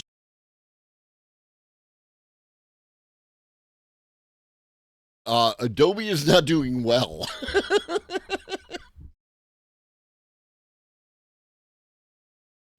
Ooh, that's rough. That is rough. That is not good. They haven't been doing this bad since 2022. What did they do in 2022? I mean, they've lost 30% of their value in the last 5 years.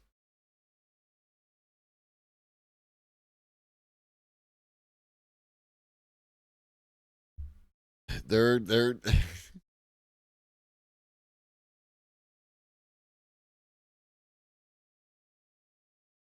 to achieve. Which is not to say that the tweaks that they can do to improve the process or the UX they put around it to make it more performant for a specific professional use case can't carry them. But this is a feature that's now going to show up in a native Google app for free by the end of the year. Writes AI for Success, RIP 379 startups. He tested the feature by placing a ChatGPT shirt on Sam Altman and noticed the incredible attention to detail, saying, "I can't believe it replaced the entire t-shirt and still kept that tiny microphone intact from the original image." Now, of course, this is a much broader trend that we've been seeing ever since the beginning of ChatGPT's release. Capabilities that once required a ton of scaffolding are just getting baked into foundation models. And of course, in this particular case, what that means is that this use case is obviously going to become rapidly commoditized. Yeah, really, like, I haven't heard any good news out of Adobe.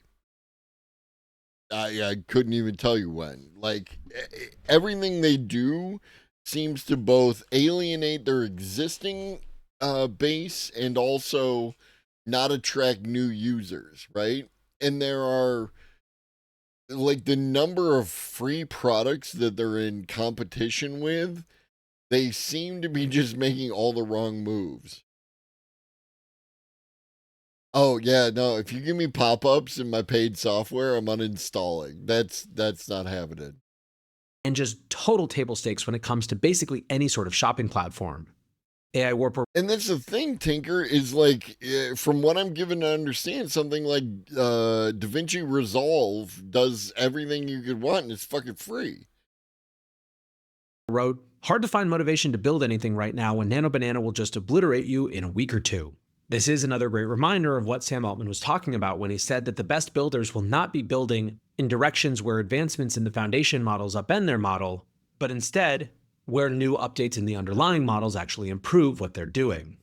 Next use case is one that people have been exploring again ever since the early days of Midjourney and Stable Diffusion. Restoring old photos isn't necessarily a hyper-commercial use case, but it is beloved, and Nano Banana really takes it to the next level. Rodrigo Brissain, a professional photographer and consultant at FreePic, wrote, "Nothing has ever been like this before. I spent countless hours working on photo restoration and colorization solutions long before AI was a thing. Nothing compares to this. Truly remarkable." He ran through a series of incredibly impressive examples which are worth checking out if you're interested in this niche. One of my favorites was this classic photo of Winston Churchill. The model not only nailed a realistic colorization, but it also managed to keep the brooding intensity of the photo based on its choice of lighting and saturation. Take care, Hydran. Yeah, okay. I'm not drinking water. I'm drinking alcohol.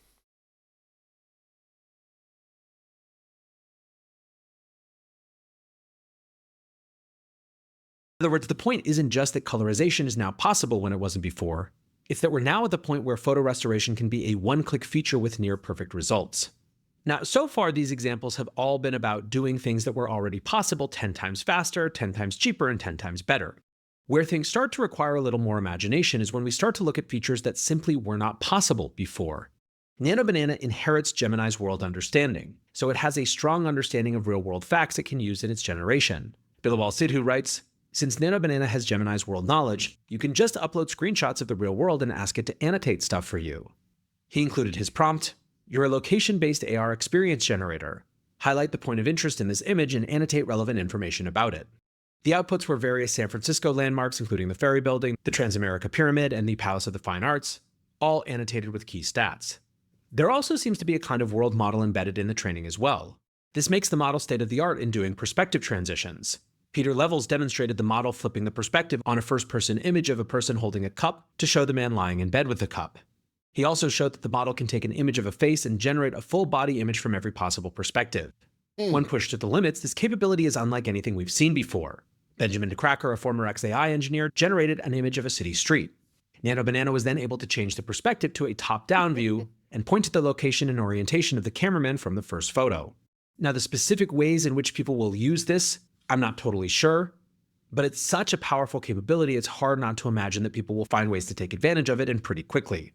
Moving on to our fifth use case, one of the implications of having world knowledge is the capability to think about 3D shapes. Linus Eckenstam noted that Nano Banana is capable of generating really capable 3D meshes. I mean, there's a bunch of images in the Discord that are like varying degrees of exactly what you're talking about. I was impressed. Old Lobster used Nano Banana to remove the beard. And like, I have one of those, like, it's not a double chin, but it's like, you know, it's like there's additional flesh here, right? After the chin, whatever that is. And it got that in spite of the fact that the beard not having that, right? Like, you can't tell that that's a thing that exists here. And yet, the fucking banana did a hell of a job. He commented, "Yeah, we were already there. There are many image to 3D models. What I like here is if we can accurately allow for multiple images of an object to be uploaded, we have more control over the final output." Now, it should also be noted that this is the first image to 3D mesh model that combines reasoning and prompt adherence to the level that Gemini Flash is capable of. One obvious use for this is generating game assets, although there doesn't seem to be an ability to export meshes so far. For the moment, the best you can do is combine the image generations with other tools to create 3D assets for games and animations. Still, the incredible consistency means you can generate a huge variety of poses, variations, and angles, which makes a big difference for this actual production-style use case. Here's another wild example, taking a pretty low-quality image of a building at night and turning it into a production-quality isometric game asset. Didi Das again of Menlo Ventures wrote, "The best use case I heard so far is taking objects out of pictures and creating 3D models from them for games. Anything from a movie can be put into a game." I mean, they got the Elder part, Reed, and they got the Warhammer part, mostly.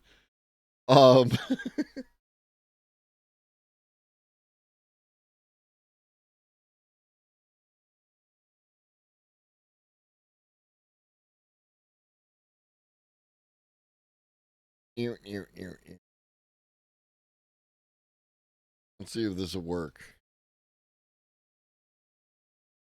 Do do do do do do do.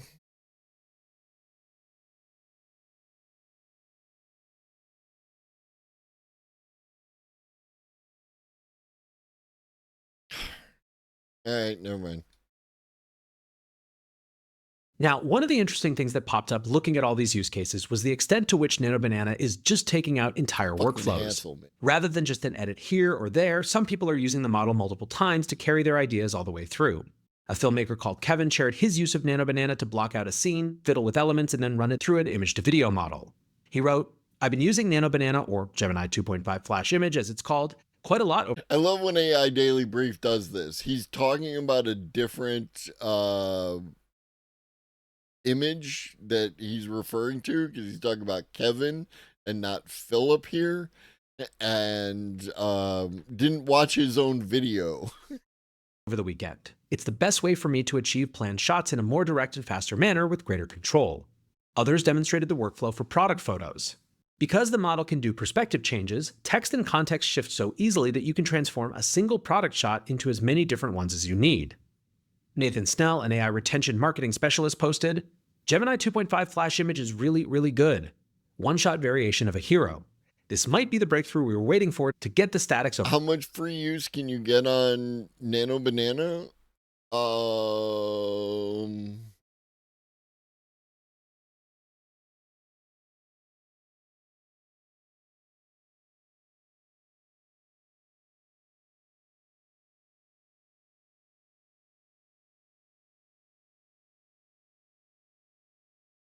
neat.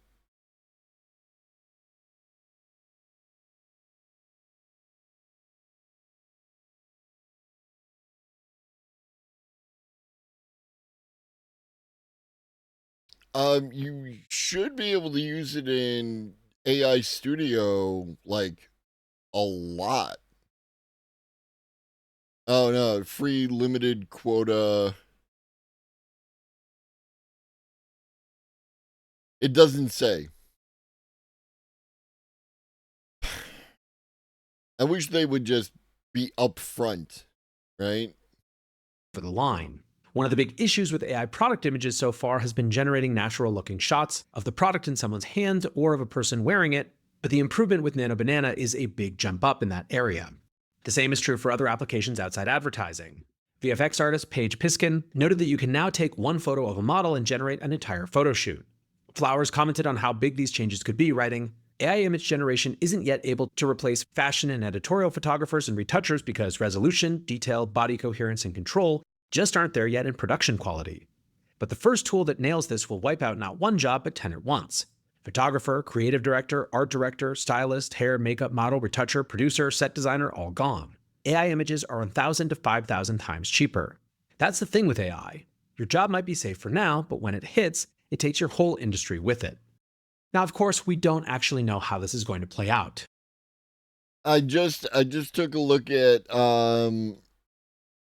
Pharaoh. You posted so I did a search using incognito for Ed Zitron to see what came up, and we're starting to get somewhere as you show up in one of the sections for just his name. I am the fourth short in that selection of shorts, which would explain why I got people in my comments section on the fucking videos. Suck it, Ed. And two things can be true at once. On the one hand, directionally, it seems like there is some amount of inevitability to what Flowers is saying there. The cost differential is going to mean that for many types of photo shoot use cases, AI is just going to become the default option. However, what we don't know yet is 1, what sort of skills are going to be necessary to work with the AI. We have a tendency when a new model shows up to share all of the random generations of random people and be so impressed with what it can do, without remembering that when it comes to actual professional use cases that go into production, there's going to be a wild gap between the people who are actually good at this, good enough to pay to do it, and those who are just doing it for fun. In other words, just because the floor comes up for everyone in terms of their ability to create, it doesn't mean that the ceiling comes down, and companies are always going to want to go with people who can use it at that ceiling level. The second thing is we don't know how many photo shoots, to continue with this example right now, are not happening because of cost. In other words, it's really hard to predict anything other than the simple fact that things will change. Now, our last of 7. Now, it's difficult. Let us know, Walking Stick, how that goes. Louis Burton, 1852, could be a person or could be a bot. They have a face. Allegedly joined 11 years ago, have 18 subscribers. So good for them.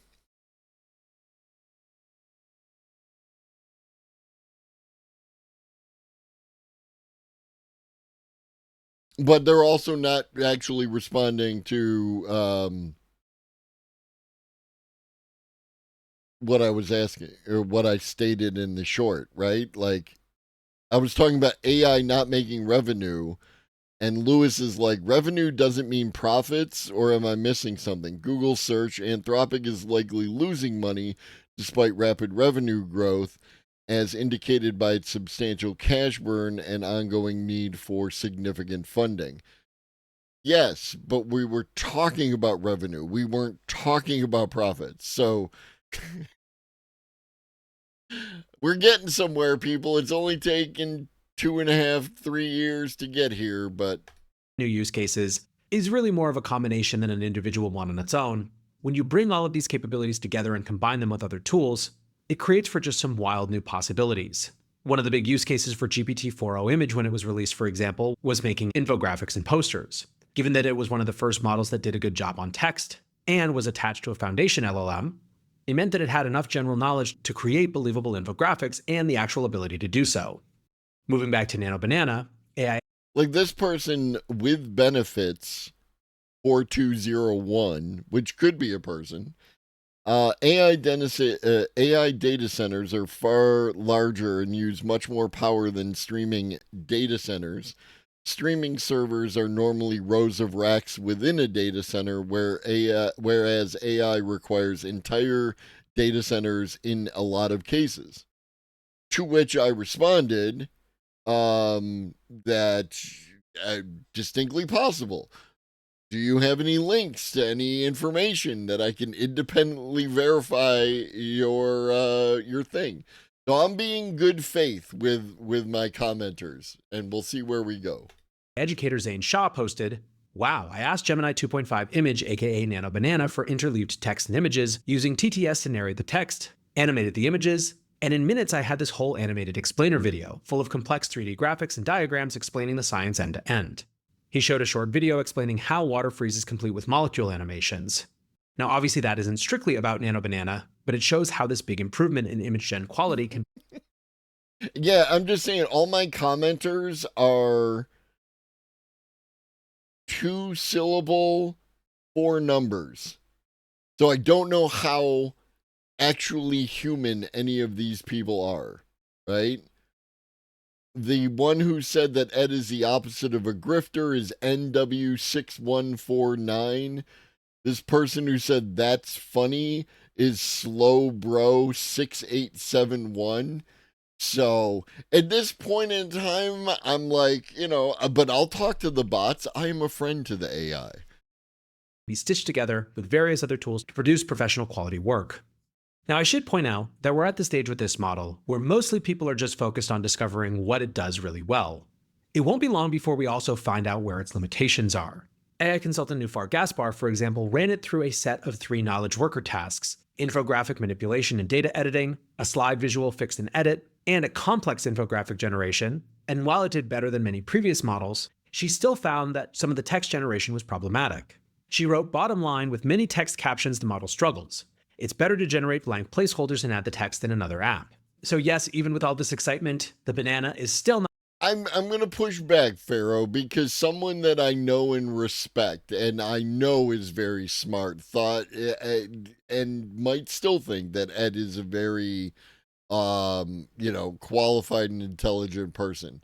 So, Ed is, no one is immune to propaganda. Right? And Ed is a PR guy. His entire job is propaganda. So I'm not saying he's not good. He makes you feel stuff. He says the thing that you want to hear and says it in a way that makes it, yeah, get them guys kind of thing, right? He's just not actually saying anything if you actually listen to the words coming out of his mouth. Next up, how a cat works. Not perfect yet, but overall, hard not to be excited about this new update. I certainly can't wait to dig in there and try things out.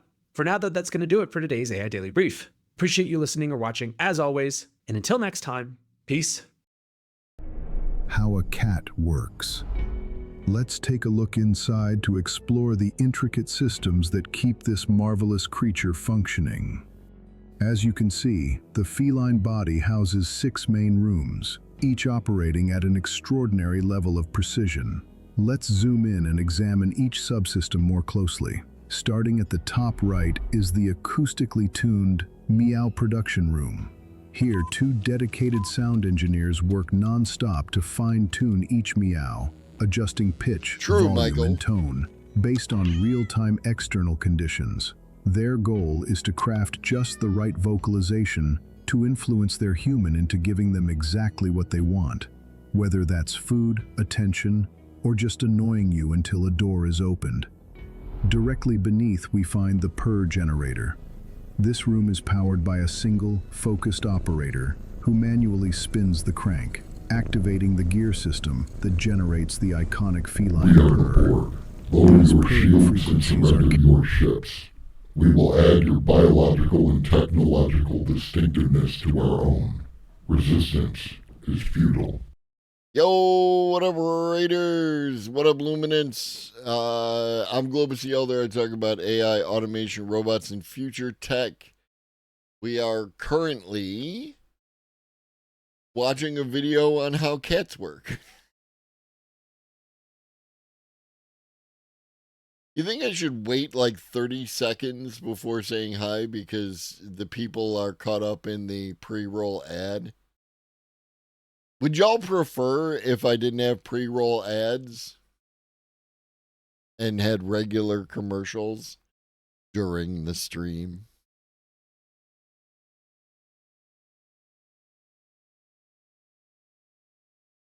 Carefully calibrated to calm humans, encourage cuddles, and reinforce the cat's position as the most.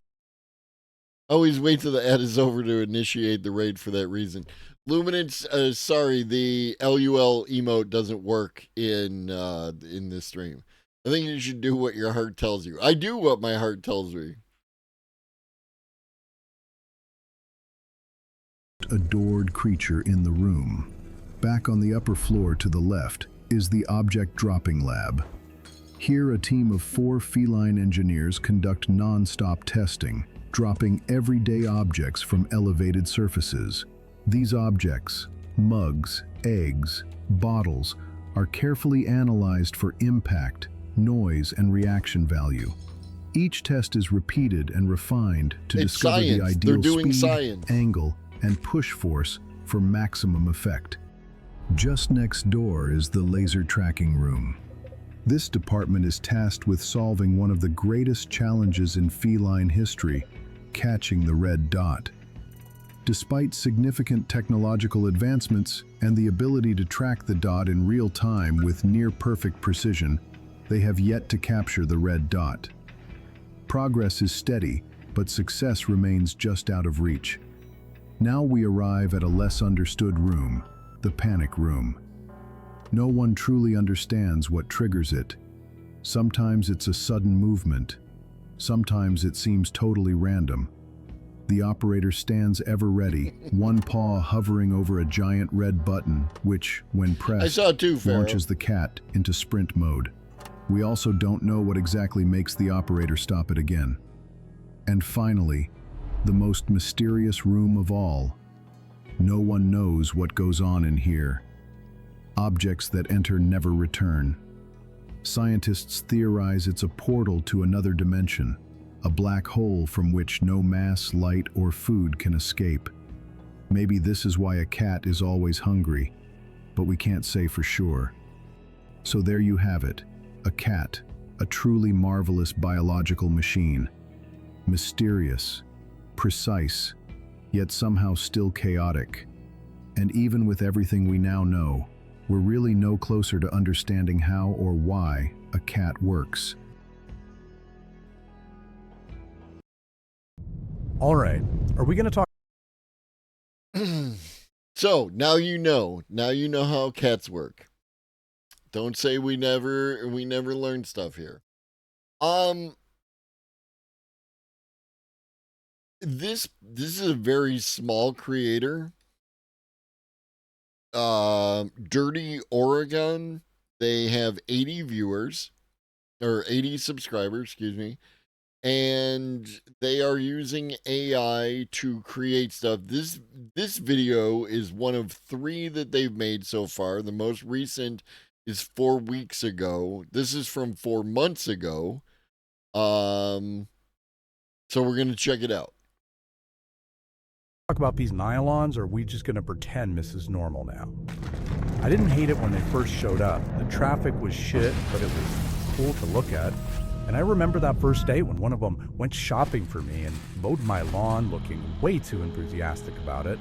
And I think, am I supposed to tip it or call the police?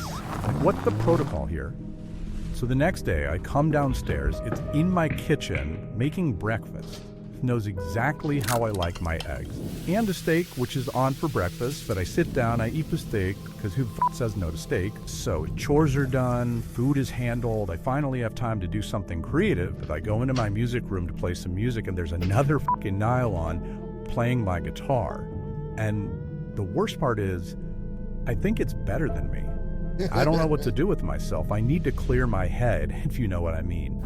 So I go to the one place where I know I'll have some privacy, and it's in my bathroom, taking a fucking shower. What am I for? What am I for?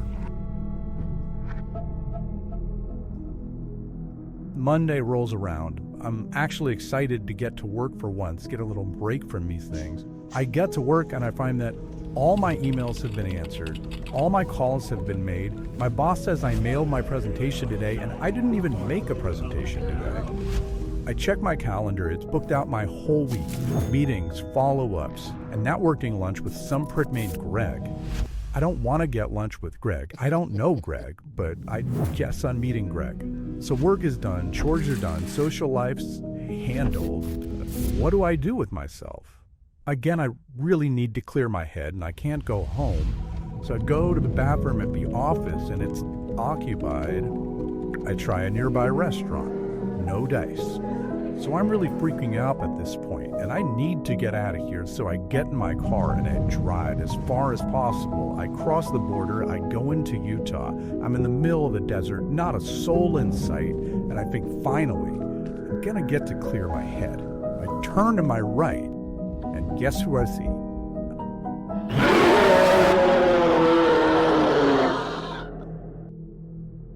Unnecessary jump scare at the end.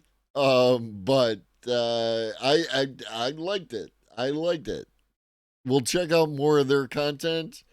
Definitely give them the subscribe. That was fun and creative. Nice use of AI. What do we got next?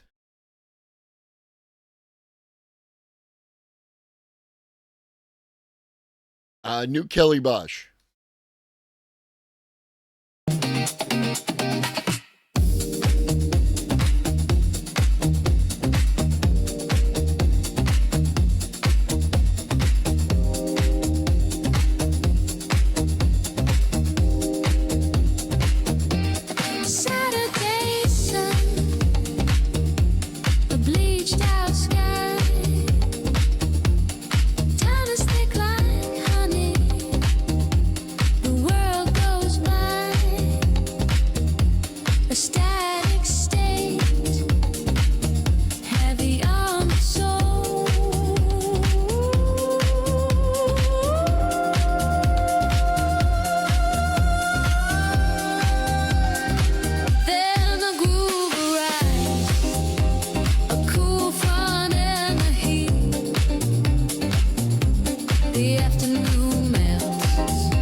What's funny is, did I mention recently, like a day or two ago, Facebook attempted to bring me into an argument with some people?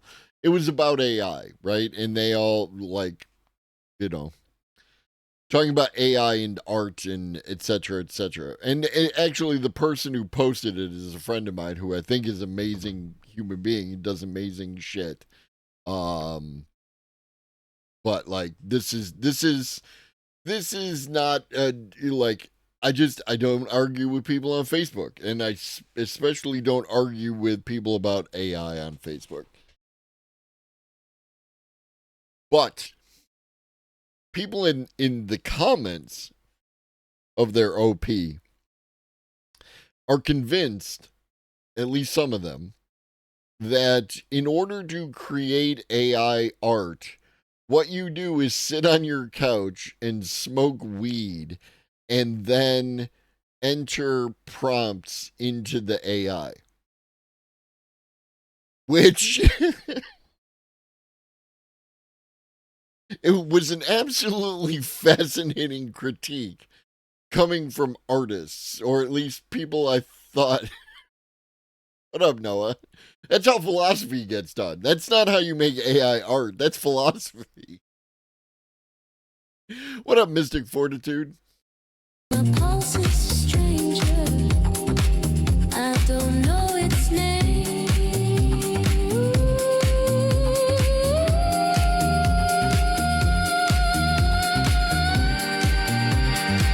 Then the groove arrives. A cool Nice fun draw. in the heat. The afternoon melts down to my feet. The afternoon melts to a different beat.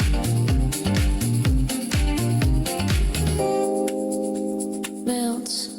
I mean, I'm just saying that, like, George Carlin would smoke he didn't smoke weed as much as people thought he smoked weed, but he would smoke a little weed when he wanted to get creative. I have not, Larry. I have not. I'm tangentially aware of it, and obviously there's only so many hours in the day. I might do that Saturday morning. Down to the beat. Melts. A different beat. Melts.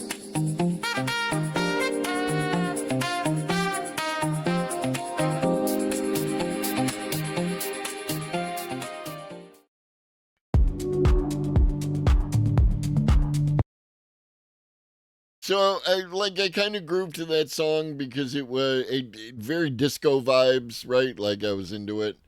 I don't hate on disco. I used to hate on disco, and now I don't hate on disco anymore.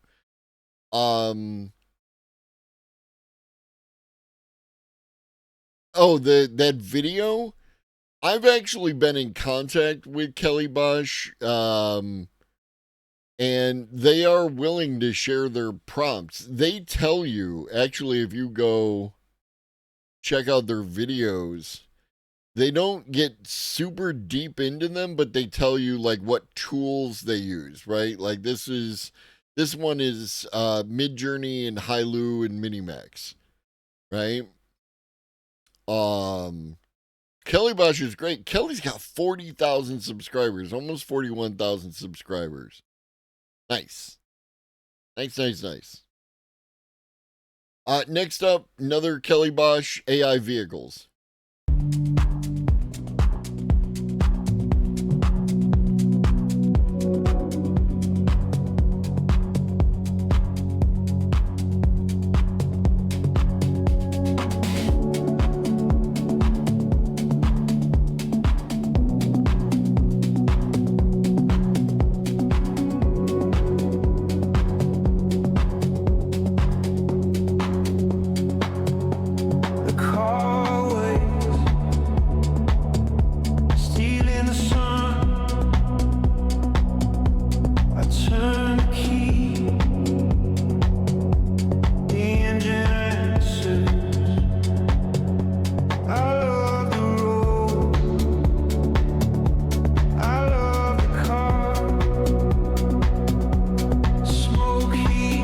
I love you, Tigger.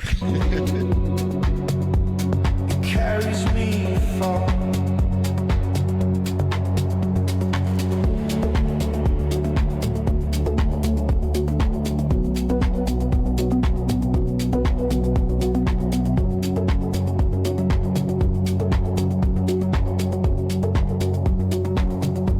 Headlights cut the dark. Gravel cracks. The wheel is firm. Why did that one have feet? I do not stop. I love the road. I love the car. Smoky.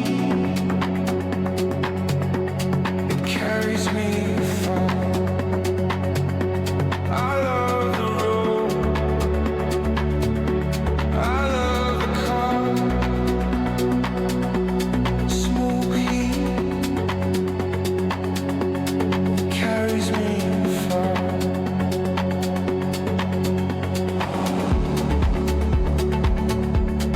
Oh, I like that one.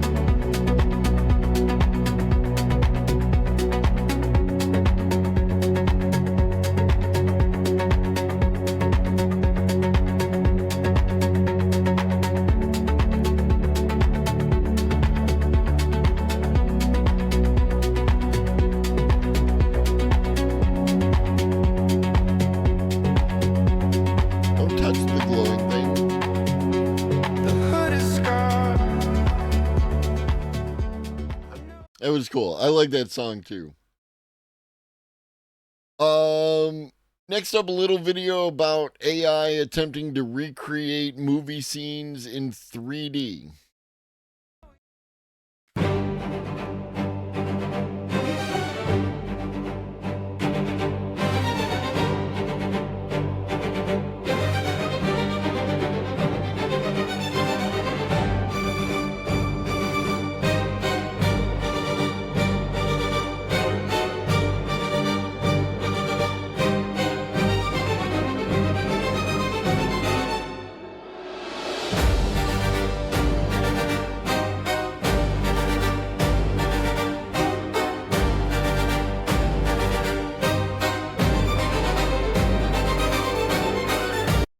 Sometimes when I see DeepSeeks, right, I'm not trying to take anything away from DeepSeek. They're doing a great job, etc., etc. But sometimes when I see stuff like that and it's DeepSeek, it's like, I'm helping.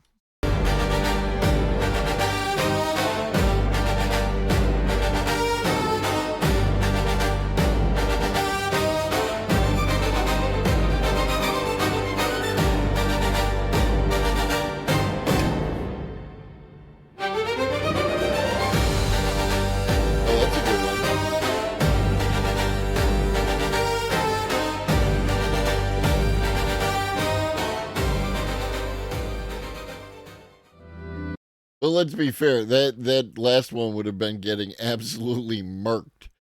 I think their AI Watch UK sci-fi puppet show from the late 60s, Joe 90, a lot of those cars reminded me of the flying car from Joe 90, which will probably mean nothing to anybody else. It doesn't mean anything to me, but I strongly believe that Kelly Bosch is European. So it's distinctly possible that they are into that shit. There's a lot of hints in their style that push me in that direction. But yeah, no, like I just thought it was cool, man.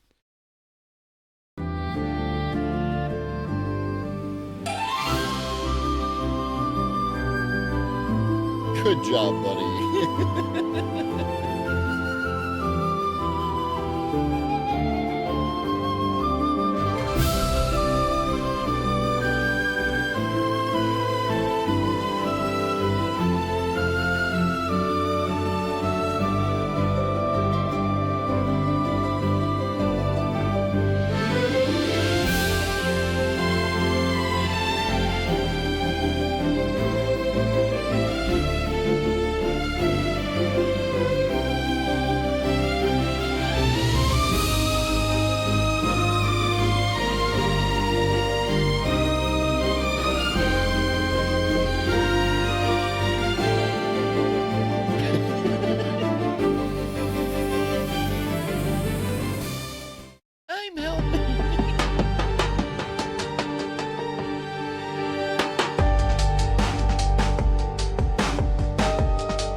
At this point, I just want to say that DeepSeek is just an artist, and it just wants to do its own thing, and all your prompts are suggestions.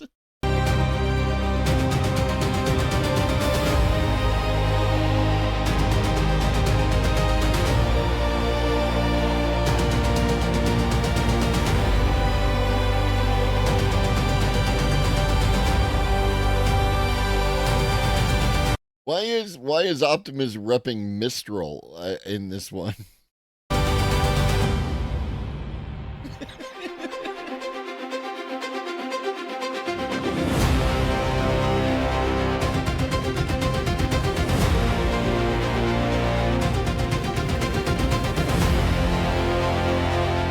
Nice.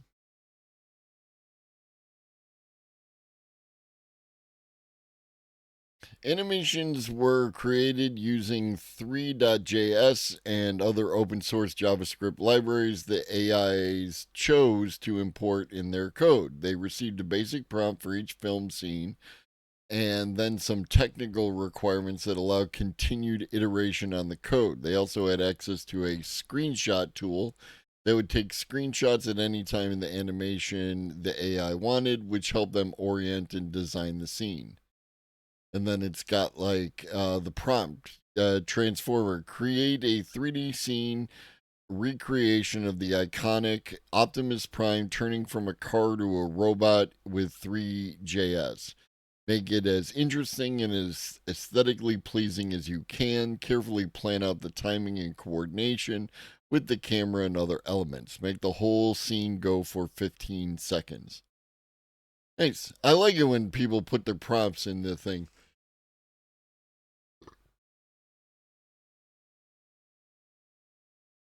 I can tell you that Kelly Bosch has worked in the U.S. since 2005, and before that studied at the University of Akron, Ohio.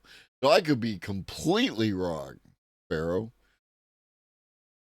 Oh, this is actually, I wanted to know this, so we're going to watch this short video. Pallas cats are undomesticated animals with specific natural instincts and behaviors. They have evolved to survive in harsh environments and have unique needs that are challenging to meet in a domestic setting. They have specific dietary requirements that may be difficult to replicate in a home environment. Their natural diet consists mainly of small mammals and birds, and meeting their nutritional needs can be challenging. They also require specialized care and a suitable environment to thrive. They are solitary and territorial animals. They may exhibit aggressive or unpredictable behavior, which can pose a risk to the safety of both the animal and the owner. They are listed as near threatened by the International Union for Conservation of Nature, IUCN. Owning them as pets can contribute to the illegal wildlife trade and negatively impact their conservation status. Okay, we're not getting a Pallas cat, chat.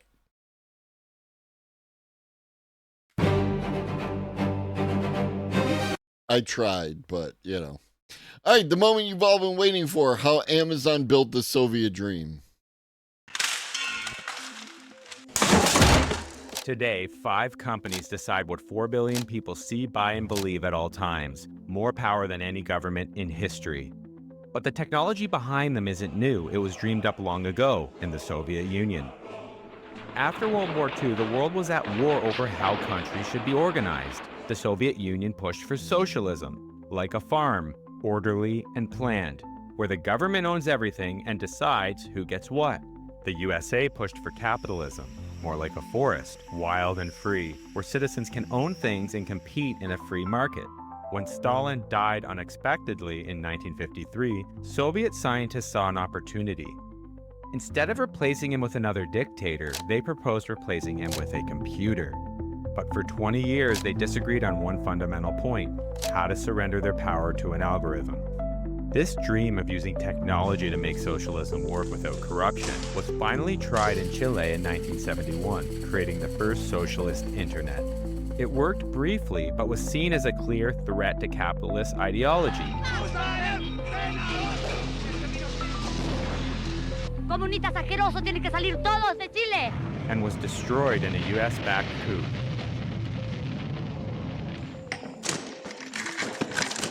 But in an ironic twist, American corporations quietly started building the exact same system inside their firms. Massive computer networks controlled automatically by algorithmic decision. And now they've grown into something that's not quite a state and not quite a company, but bigger than both. And so both belief systems, socialism and capitalism, ended up with the same end solution: AI decisions driving society. But if you follow the history, this isn't so surprising, because both sides began their fight using the exact same military strategy, and that strategy shaped everything that followed. During the war, both sides faced the same impossible challenge at the top. How do you coordinate thousands of planes, ships, troops when information floods in faster than any human can process? They solved it through hierarchical command and control, where information flows up and decisions flow down. A general never directly commanded 100,000 troops. Instead, they commanded a handful of officers who commanded other officers, all the way down to squad leaders who were controlling just 10 soldiers. This led to one of the great innovations in military coordination: the war room. They began as maps spread out on huge tables, where women called plotters used long magnetic rakes to push wooden blocks across the map. Each block represented things like aircraft formations with their numbers and altitude. And senior officers watched from above, making decisions based on this live representation of the war. And these war rooms left a lasting impression on one young British officer, Stafford Beer. To him, it looked and felt like a human nervous system, with information flowing up to a brain that made all the decisions in the war room. All militaries eventually copied this war room approach. And this system worked brilliantly because everyone agreed on the objective, which was to defeat the enemy. That drove every decision.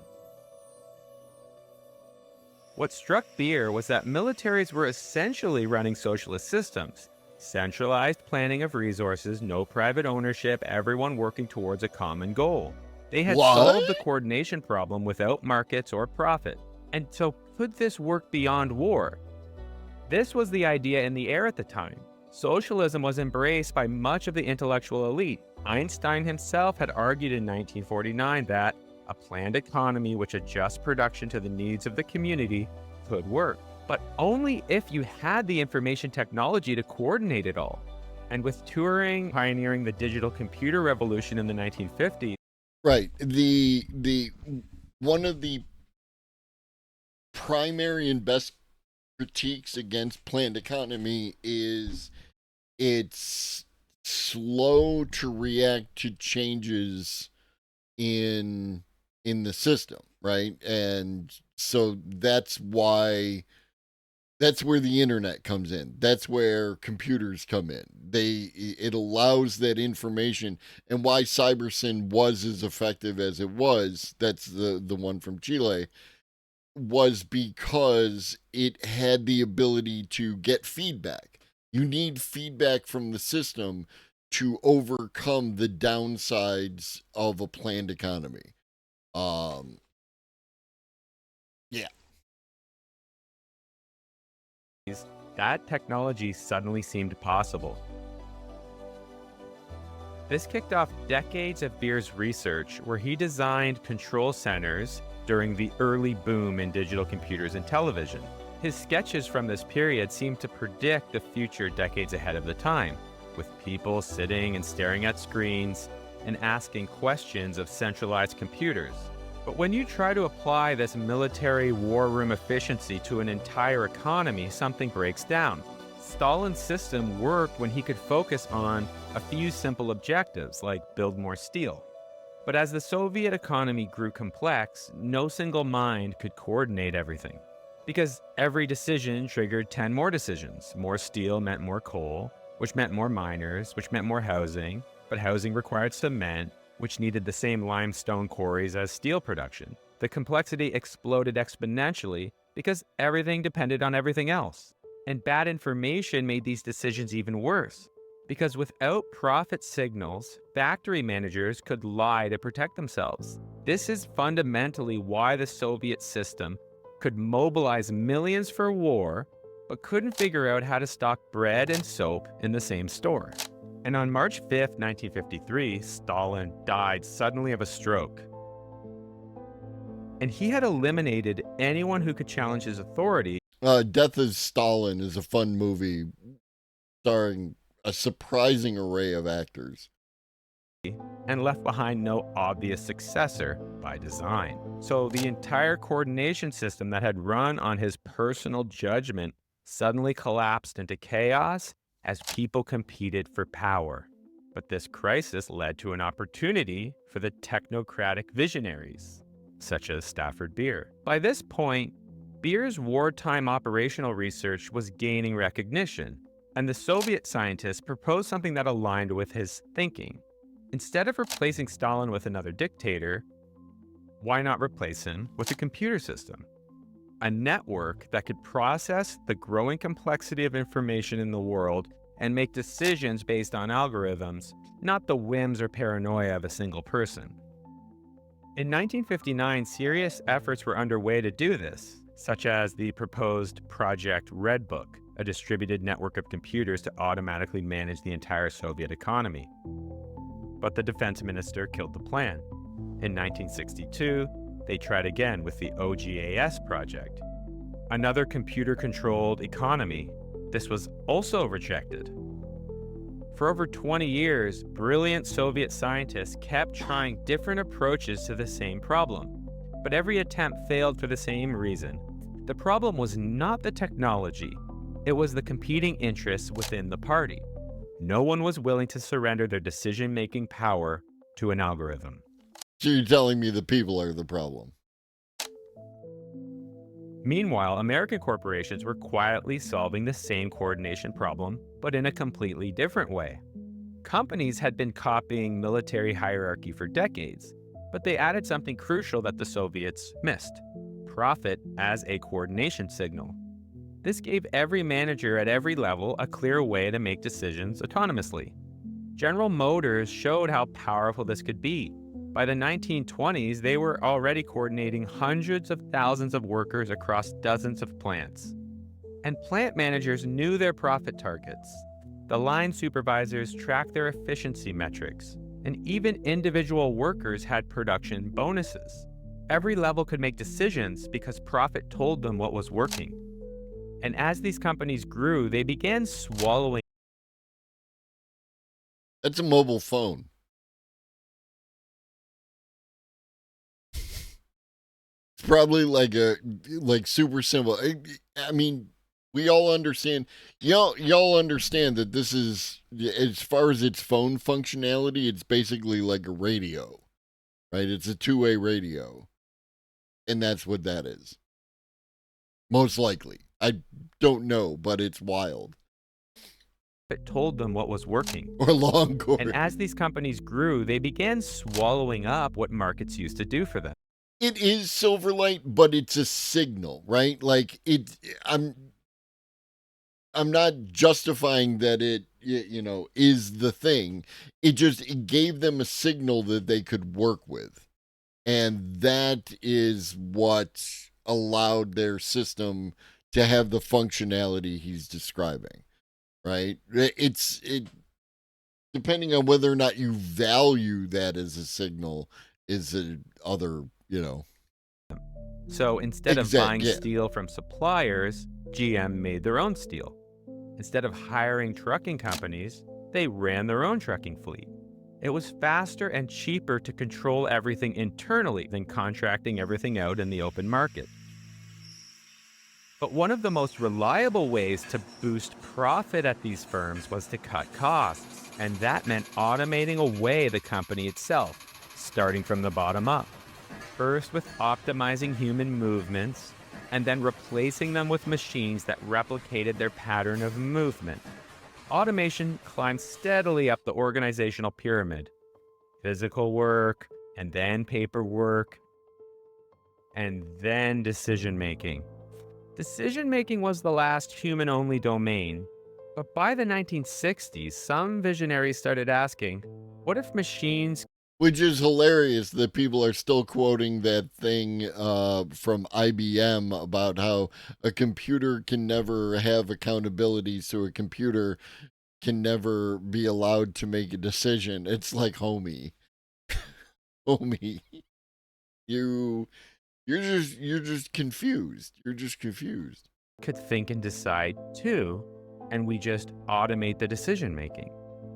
This question was about to get its first real-world test, but not in a corporate boardroom, but in a country that just had an election that shocked everyone. At this time, Chile was the world's most watched political experiment. Salvador Allende had just become the first democratically elected social... All right, before we get into this, we're going to take a break because the co-star has finally decided to show up.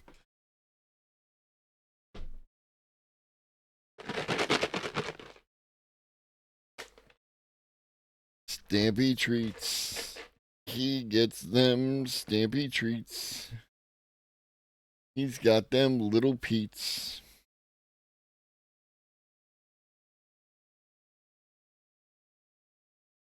Damn.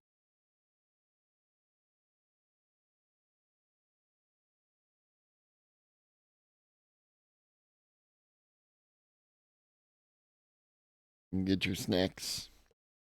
You all snacked up, buddy?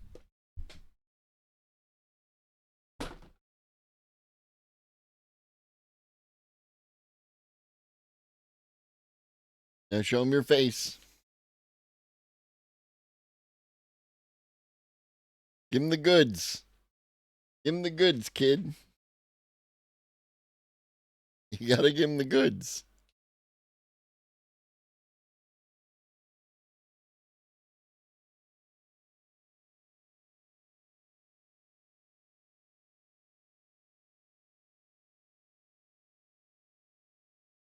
The artist in repose.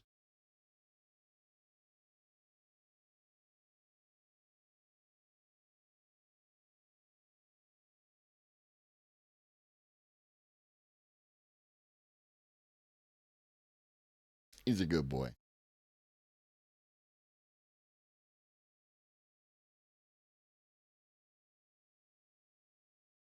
That just sounds like a broken cuckoo clock, but that's the kind of computer zeitgeist wanted, as well as decentralized, but it's all similar to communist ideas anyway in it. I'm just saying, like, there's a reason. And now he's gone. There is a reason why we have the list, right? We have a list of books. And the People's Republic of Walmart. Socialist president in history.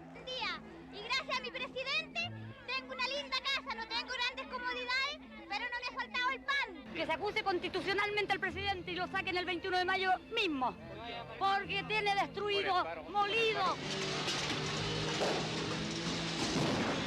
And both superpowers were paying attention. The Americans saw a dangerous precedent that could spread. The Soviets saw validation that people would vote for socialism in the West, no revolution needed. Allende immediately began taking government ownership over all major industries, copper mines, banks, factories, and by late 1971, the traditional bureaucracy was drowning in complexity. He faced the same challenge that had stumped Stalin. How do you coordinate a complex economy without markets? And Flores, Allende's tech minister, believed the answer was cybernetics, an emerging field that borrowed from biology and computer science, but that few people actually understood, so they called Stafford Beer, whose books on cybernetic management were now famous. When it came to controlling a complex system, Beer realized everyone had it backwards. What if you didn't need commanders at all? What if the information itself could coordinate the system? This was cybernetics. Think of your thermostat at home. When your house gets cold, the thermostat doesn't need to send a report to you so you can decide what to do. The information about temperature directly controls the heating system, turning it on or off when needed. Beer realized this was the future of coordination on a massive scale. In a cybernetic system, the measurements of a system control the system. Instead of information flowing up to human decision makers, information could flow through networks and trigger responses automatically, like a million thermostats connected together, each sensing conditions and responding automatically across an entire country. It promised a third way. Not quite socialism, with central planners making all the decisions. Not quite capitalism, which lets competition and prices guide decisions through markets.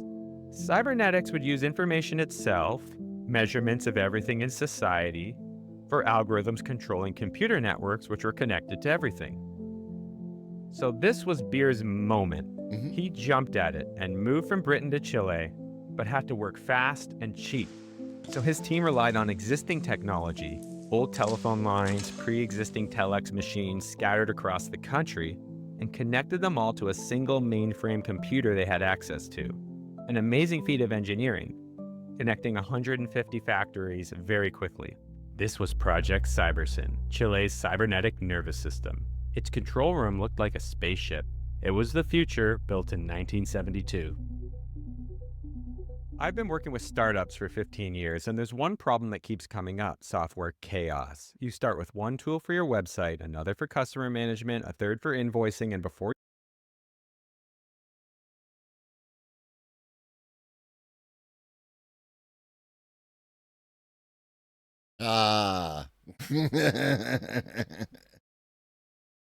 It's an ad.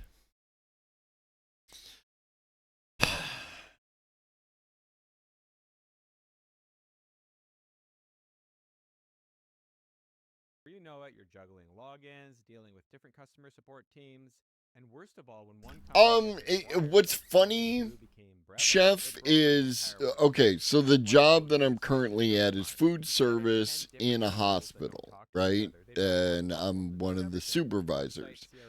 And on one hand, there's outside inputs of like food, raw food, and like packs of food and whatnot that have to be converted into meals for the patients.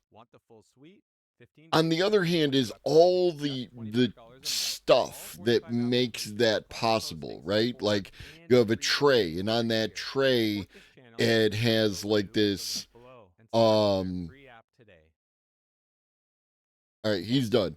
It has this, like, there's a device. They got this neat fucking device there. And you take this plate that sits under a plate, like a regular everyday plate, and then this puck kind of thing that's slightly larger, and you put it in this machine, and the machine, and I'm guessing it uses induction to heat that puck up, and then you put it on the tray, and it keeps the food warm, and then the cover goes on top, and it keeps the food warm. It's neat. It looks like it's out of like the 1970s, but it fucking works, and it does the thing. And then, people get all their food and everything else, and then it goes into these carts, right? And they load up the carts, and they take the carts up to the floor, and they pass out the food to all the people, and then they have to collect the trays and all the stuff back into the carts and bring them back down where all that shit is disassembled and washed, and then the cart comes back into the kitchen, and all that kind of fucking, all the different parts return to their original. And it's watching, as a systems guy, watching this system in action, and like, just my deal is, I'm like, I view like my supervisor position as I'm a facilitator, right? These people are actually doing the work. I'm there to make sure that they have everything that they need to do the work. So I'm constantly back and forth, moving, Like if somebody needs something, I run and go get it. If nobody needs anything, if we're in between, the 3 meals a day, then I'm making sure that the stuff is returning to the line. And then the racks on which the clean things are drying get returned to the washroom.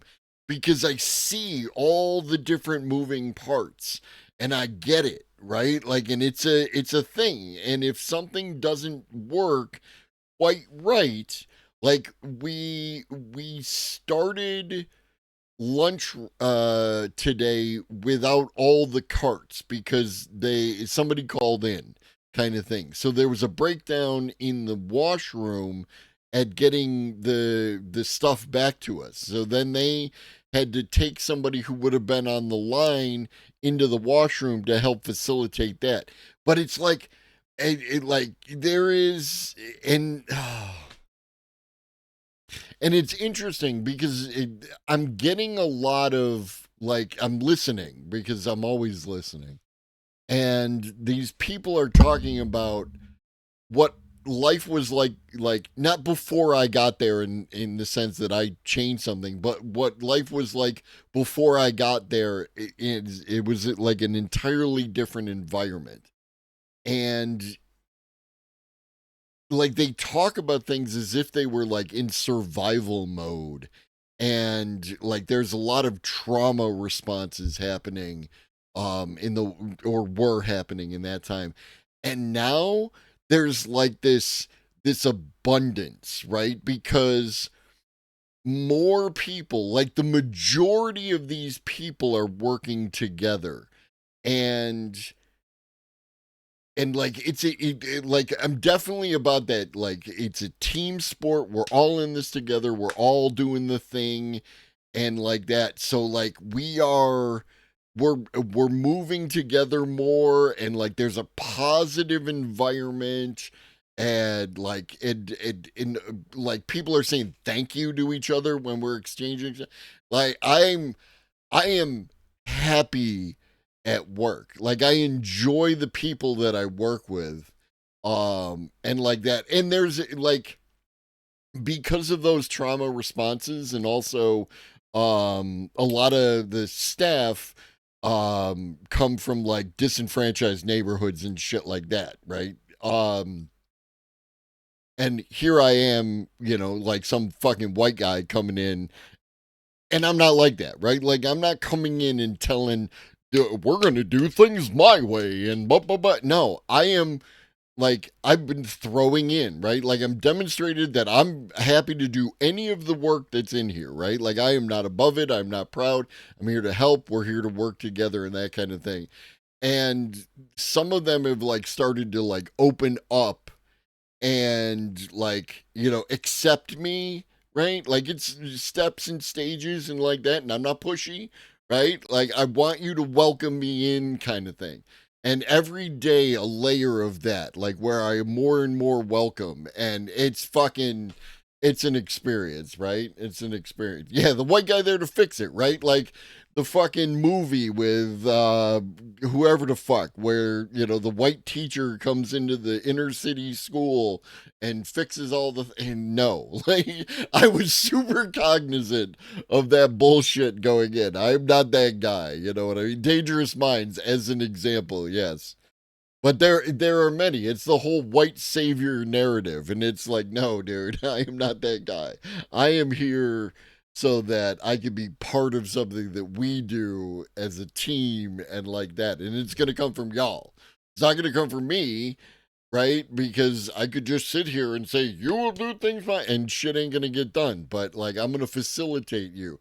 And I take a great deal of pride, right? Like as an example, there's these things called the comfort carts, right? Like when somebody is like near passing or has passed in the hospital, they call down for a comfort cart, which is like coffee and hot water to make tea, and like a plate of fresh fruit and a plate of like muffins and shit, and we bring that up.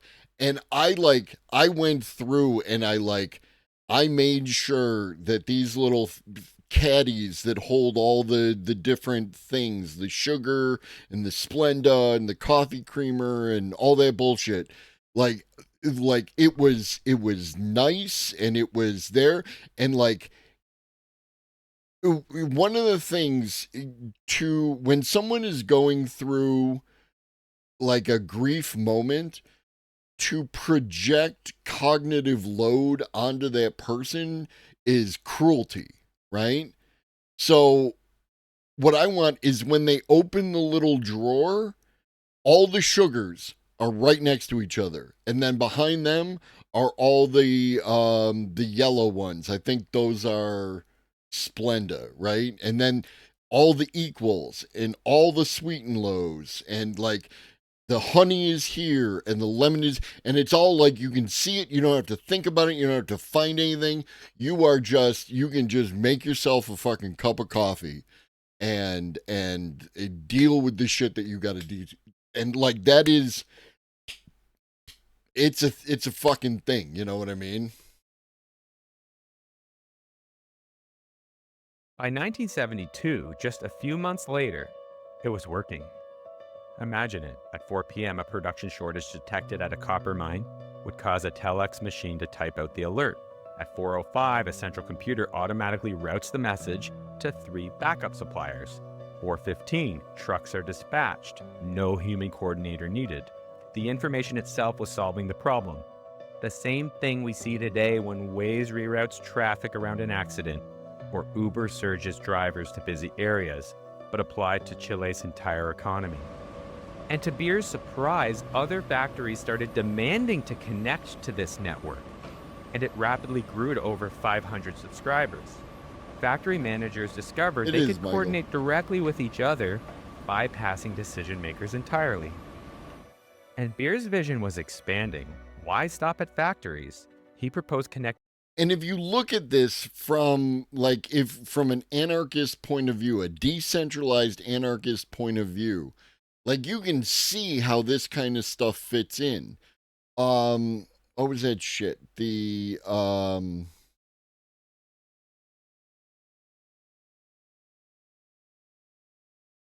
decentralized form AI communication. Right? Like, we watched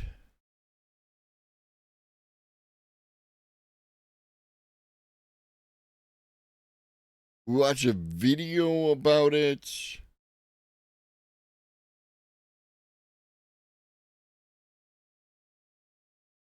And there was something in particular.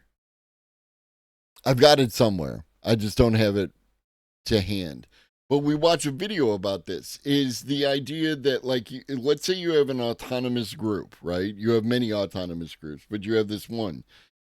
You have like 1 or 2 AIs in there that are like listening. It, could even be like somewhat participatory, right? Like ChatGPT being used to like organize these kind of things. And then it takes that information and passes it on to the other little autonomous groups, facilitating communication without hierarchy. No one in the group is reporting to anyone in another group. The AI just handles it. You know what I mean? And like, in this context, I think there's a tremendous amount of potential for that. Every home in Chile with little dials, where citizens could signal their needs directly to the network with positive or negative feelings about the government. This would be a true cybernetic democracy. And on September 11th, 1973, everything went dark. Never forget. Screens went black. Telex machines, which were constantly clicking, fell silent. Within hours, military officers were stabbing the operation room slides with knives, systematically destroying every piece of the system. The US-backed coup shut it down. What you're seeing here is one of the most remarkable moments in documentary history. Filmmakers were inside the palace with cameras rolling when the coup began. One cinematographer was shot while filming, but kept recording until he died. the footage smuggled out by the director hidden in his underwear. The technocratic socialist experiment was over and was never turned on again. But at that exact same moment, 3,000 miles north in California, something else was quietly growing. ARPANET. Originally funded by the Defense Department to help university researchers share computing resources, and then expanded for military communications that could survive nuclear war. No single point of failure could take it down. If one connection failed, data packets would automatically find alternative paths through the network. This was Beer's vision of distributed information coordination, but built as a public infrastructure. Anyone could connect to what we now call the internet and build on it. The demand was much greater than expected. The web is incredibly exciting because it is the fulfillment of a lot of our dreams that the computer would ultimately not be primarily a device for computation, but metamorphosize into a device for communication. Van Briggs, I feel you. Also, he pronounced coup as in coop. But we forgive people. We understood what they meant. It's fine. It's fine. It's not fine. But it's fine. It's fine. It's fine. It's okay. It's okay. We'll get through this together. Through the 80s and 90s, companies started building on this public internet infrastructure, and they operated like any business in a city that uses roads and electricity. The internet was the shared foundations, and companies built services on top. Exactly what Beer had envisioned, but with a crucial difference. I get it, though. Instead of optimizing for social needs, each company optimized for profit. And Beer himself had written that he found it disturbing how well profit worked as a decision-making goal. It seemed to get everyone to provide products people wanted and needed at all times. To an extent. And this worked thanks to the magic of a market price mechanism, which ensured that supply met demand. People got what they wanted, and the innovation never stopped. The price signals controlled the system automatically. He realized that markets were cybernetic systems too. Take Amazon. In the spring of 1994, I came across the statistic that web usage was growing at 2,300% a year. Basic technology is fairly simple. Problem was ubiquity of that technology. And this looked like, because of that growth rate, the first time ever that the basic technology needed to do electronic commerce in an acceptable way would be ubiquitous. The internet wasn't just a way to sell books, it was a way to gather massive amounts of information about what people wanted, and then use that information to maximize profit automatically. Yeah, Rasute, but like we all feel that way. Like that ultimately it's meaningless. You can't know, right? You can't if you are like super whatever, you might be able to plan out the most likely futures and head in a particular direction. But generally speaking, you never know. You can't know. So you do your thing and you hope for the best. Deciding what books to stock, which suppliers to use, and how to price everything. And then something crucial happened. Amazon stopped just using the internet and started owning the market itself. They no longer sold books online, they became a global store for everything. Their real power was becoming this market. Google did the same thing with search and then advertising. Apple did it with app distribution. What we call the app. Right? Like Betamax was better than VHS, but VHS did the thing and became entrenched. And that's it. There's nothing you can do. Like, that's just what happened. Would have done it differently, right? It was cheaper, and that was part of how it achieved its ubiquity, but, like, still, there's nothing you can do. Store. And we're going to put it on every single iPhone with the next release of the software. They became the only place to sell your app, and these companies grew into something unprecedented. The entire experience of their users was mediated by computer algorithms. Whenever have you talked to somebody at Google or Facebook? And so the final problem to solve with Beer's vision was the automation of the most difficult decisions humans were still needed for, the fuzzy decisions. Unlike math or logic problems, these were judgment calls that don't have a clear right or wrong answer. Beer called these out as heuristic decisions. At the time, he didn't have a solution. But internet companies made quick progress. Take Netflix in the early 2000s. They started with human merchandisers manually organizing movies into categories and lists, just like a video store. But as their catalog grew, human curation became impossible. Their first breakthrough was moving to algorithmic recommendation, using the viewing patterns of users who liked similar movies as you, known as collaborative filtering. I did a video on it. Suddenly, their users got what they wanted without a single human curator involved. Facebook made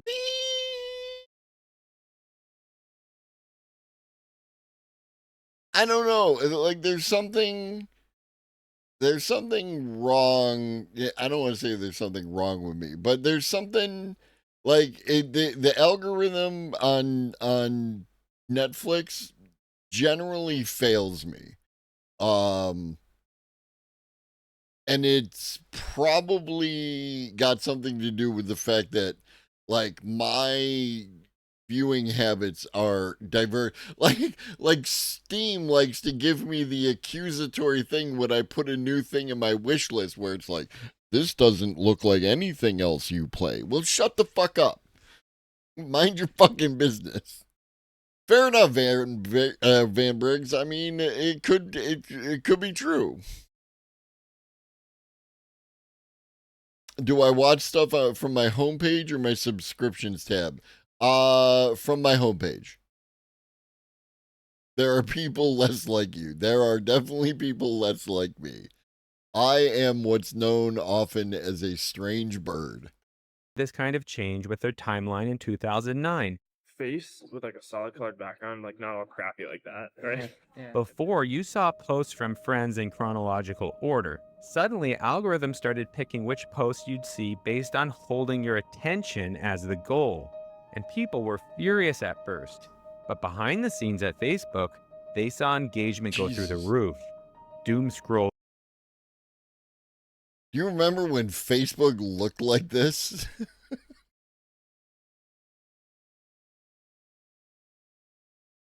Oh. The avocado fan page. Behind the scenes at Facebook, they saw engagement go through the roof. Doom scrolling had arrived. No, I'm gonna have to go ahead and ask you to come in on Saturday. Exactly, Ben. The turning point was 2012 when Silverlight, I'm gonna say it, you too are a strange bird. neural networks proved they could recognize patterns in data better than humans, starting with images and then everything. And I would say YouTube is the perfect example of this. In 2012, 400 hours of videos were being uploaded every minute, and they tried having teams of human creators to create lists of videos they think people would like. But then they switched over to an algorithm powered by a neural network which learned patterns from user behavior. Once they made this switch, hardcore YouTube users revolted because they started seeing videos from channels they didn't subscribe to. But similar to Facebook, internally, the total watch time went through the roof. The YouTube algorithm was giving them what they didn't know they wanted, instead of just what they knew they wanted. Both platforms discovered the same thing. Computer algorithms powered by neural networks were better at decision-making than human editors and managers. This information aggregation has now extended to government itself. Take prediction markets like Kalshi that allow people to bet on, say, what party will control Congress, creating real-time market signals about political outcomes. When millions of dollars shift. So here's a question. In the vein of quantum physics, right? There's this idea. So like a dinosaur, Van Bergs. there's this thing that when you measure something, you change it, right? You affect the particle, the quark, the whatever, when you measure it, perhaps. How,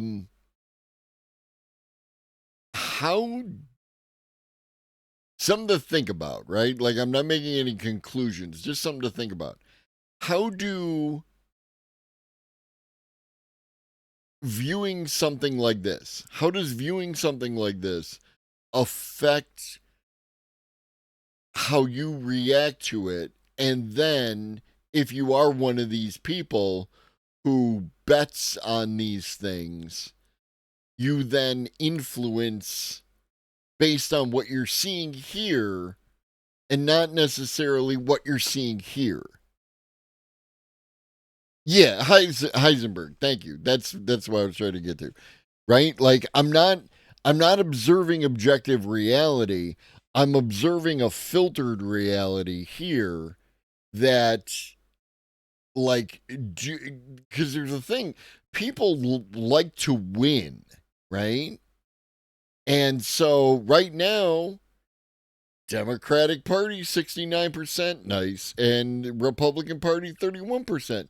So maybe I go with the Democratic Party because I think I'm going to win, because they're obviously winning 2-1, right? Like, so let's get in on that, like, and how does this kind of knowledge affect your, and maybe not your, but people's behavior? You know what I mean? Based on policy announcements or campaign developments. I will not be seeking re-election to this United States Senate seat. Politicians see instant feedback on how their decisions might affect electoral prospects. The market odds become another data stream feeding back into the very government decisions being predicted. And so they achieved Beer's complete dream. Smartphones became the dials in every home that he had envisioned for Chile. Citizens constantly input their preferences, now through clicks, views, and purchases, and algorithms. It's kind of a dope keyboard.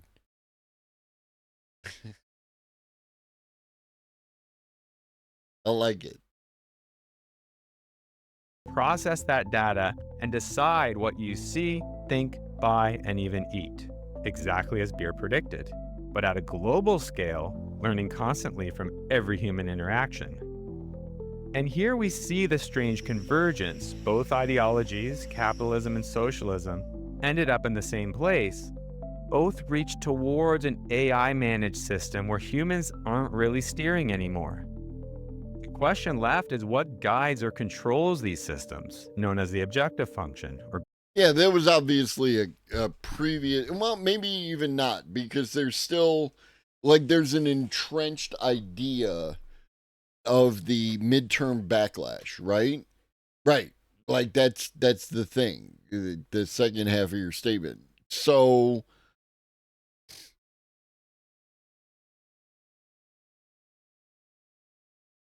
who even the fuck knows? But how does reporting, if I say the Democratic Party is one of the lowest approval. Take two. The Democratic Party has one of the lowest approval ratings ever currently. How does that affect people? Do they become less likely to vote for the Democratic Party in the midterms because they have a low approval rating? You know what I mean? And not saying you could flip this either way. Like, I'm talking about the phenomena. I'm not talking about one party or the other. I don't give a shit for the purposes of this conversation. Goal. Profit, which emerges from millions of individual choices, or something a small group of... Because, again, we talk about the stock market every now and again. When we talk about stocks, right?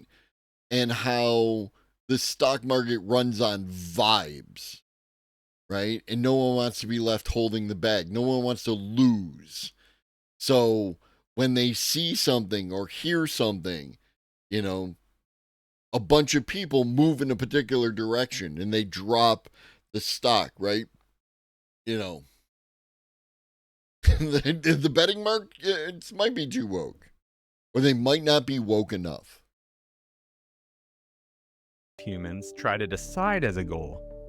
And regardless of what we choose, we have to face something Beer was grappling with decades ago when he wrote, "We may." And I would like to point out again my theory that the more you know about shit, the more you end up growing some goddamn fucking like beard, and your hair just goes nuts. You just do. The more you know, the less you give a fuck about what other people think about your personal appearance, and you just do the thing.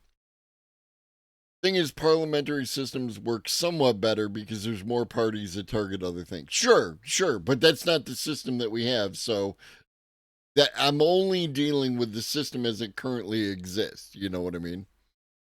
We find that a computer has invented a strategy beyond our own ability to understand.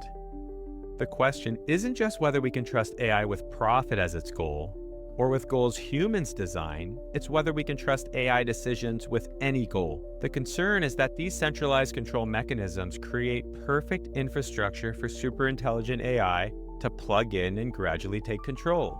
Companies are developing general AI systems vastly more capable than any person, company, or nation. Systems that could be better, faster, and cheaper than any human at any job.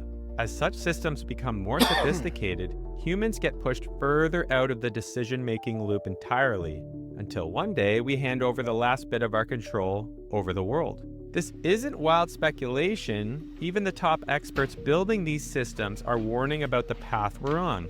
In 2023, over 350 AI experts, including multiple Nobel Prize winners, the most cited AI scientists, and even AI company CEOs, signed a statement calling AI extinction risk a global priority alongside pandemics and nuclear war. This is the And I just love this, right? Like that people talk about the fucking thing and they're like, no, like, you know, and it's like, no, they fucking told you what was going to happen.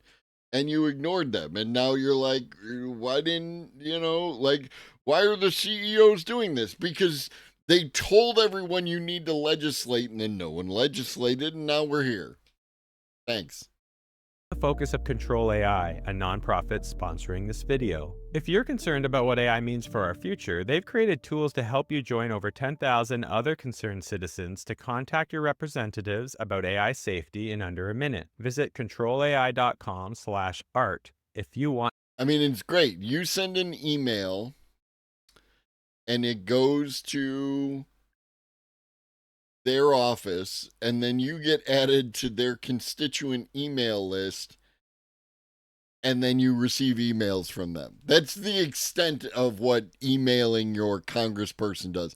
If you want to actually influence your congressperson, write letters, write physical letters, put it in the fucking mail, because an email inbox can have hundreds of thousands of emails in it and no one ever looks at. But when someone brings in a big ass tub full of fucking letters and sets them on the desk, that has volume to it, right? Your voice heard on what might be the most important issue of our time. And so Stafford Beer spent decades trying to solve the coordination problem. And we succeeded beyond his wildest dreams, but not in the way he intended. And now we will face the consequences of that success, for better or worse. I guess we're going to find out.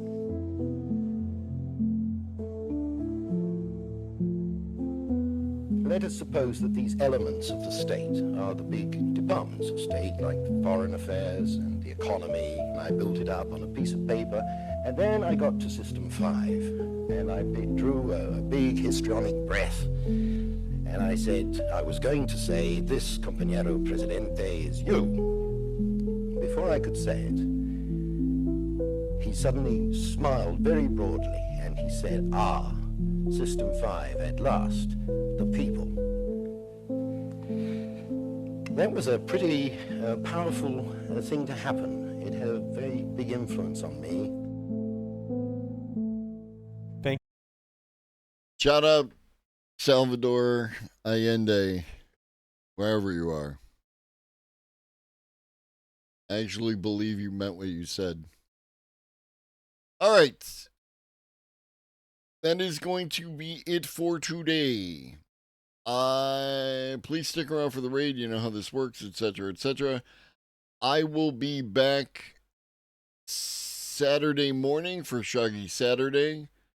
9 a.m. It's in the schedule for the people who like schedules. I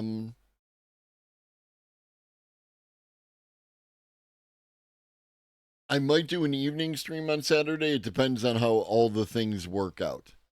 I do have to work on Sunday, but it's not to the evening. Yeah. And then I will update the schedule as to next week's schedule. There should be a couple of days of streams like this one in the evening. Looking like Tuesday, Wednesday.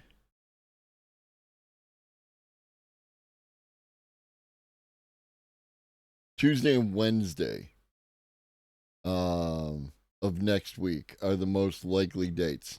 I'll update the schedule.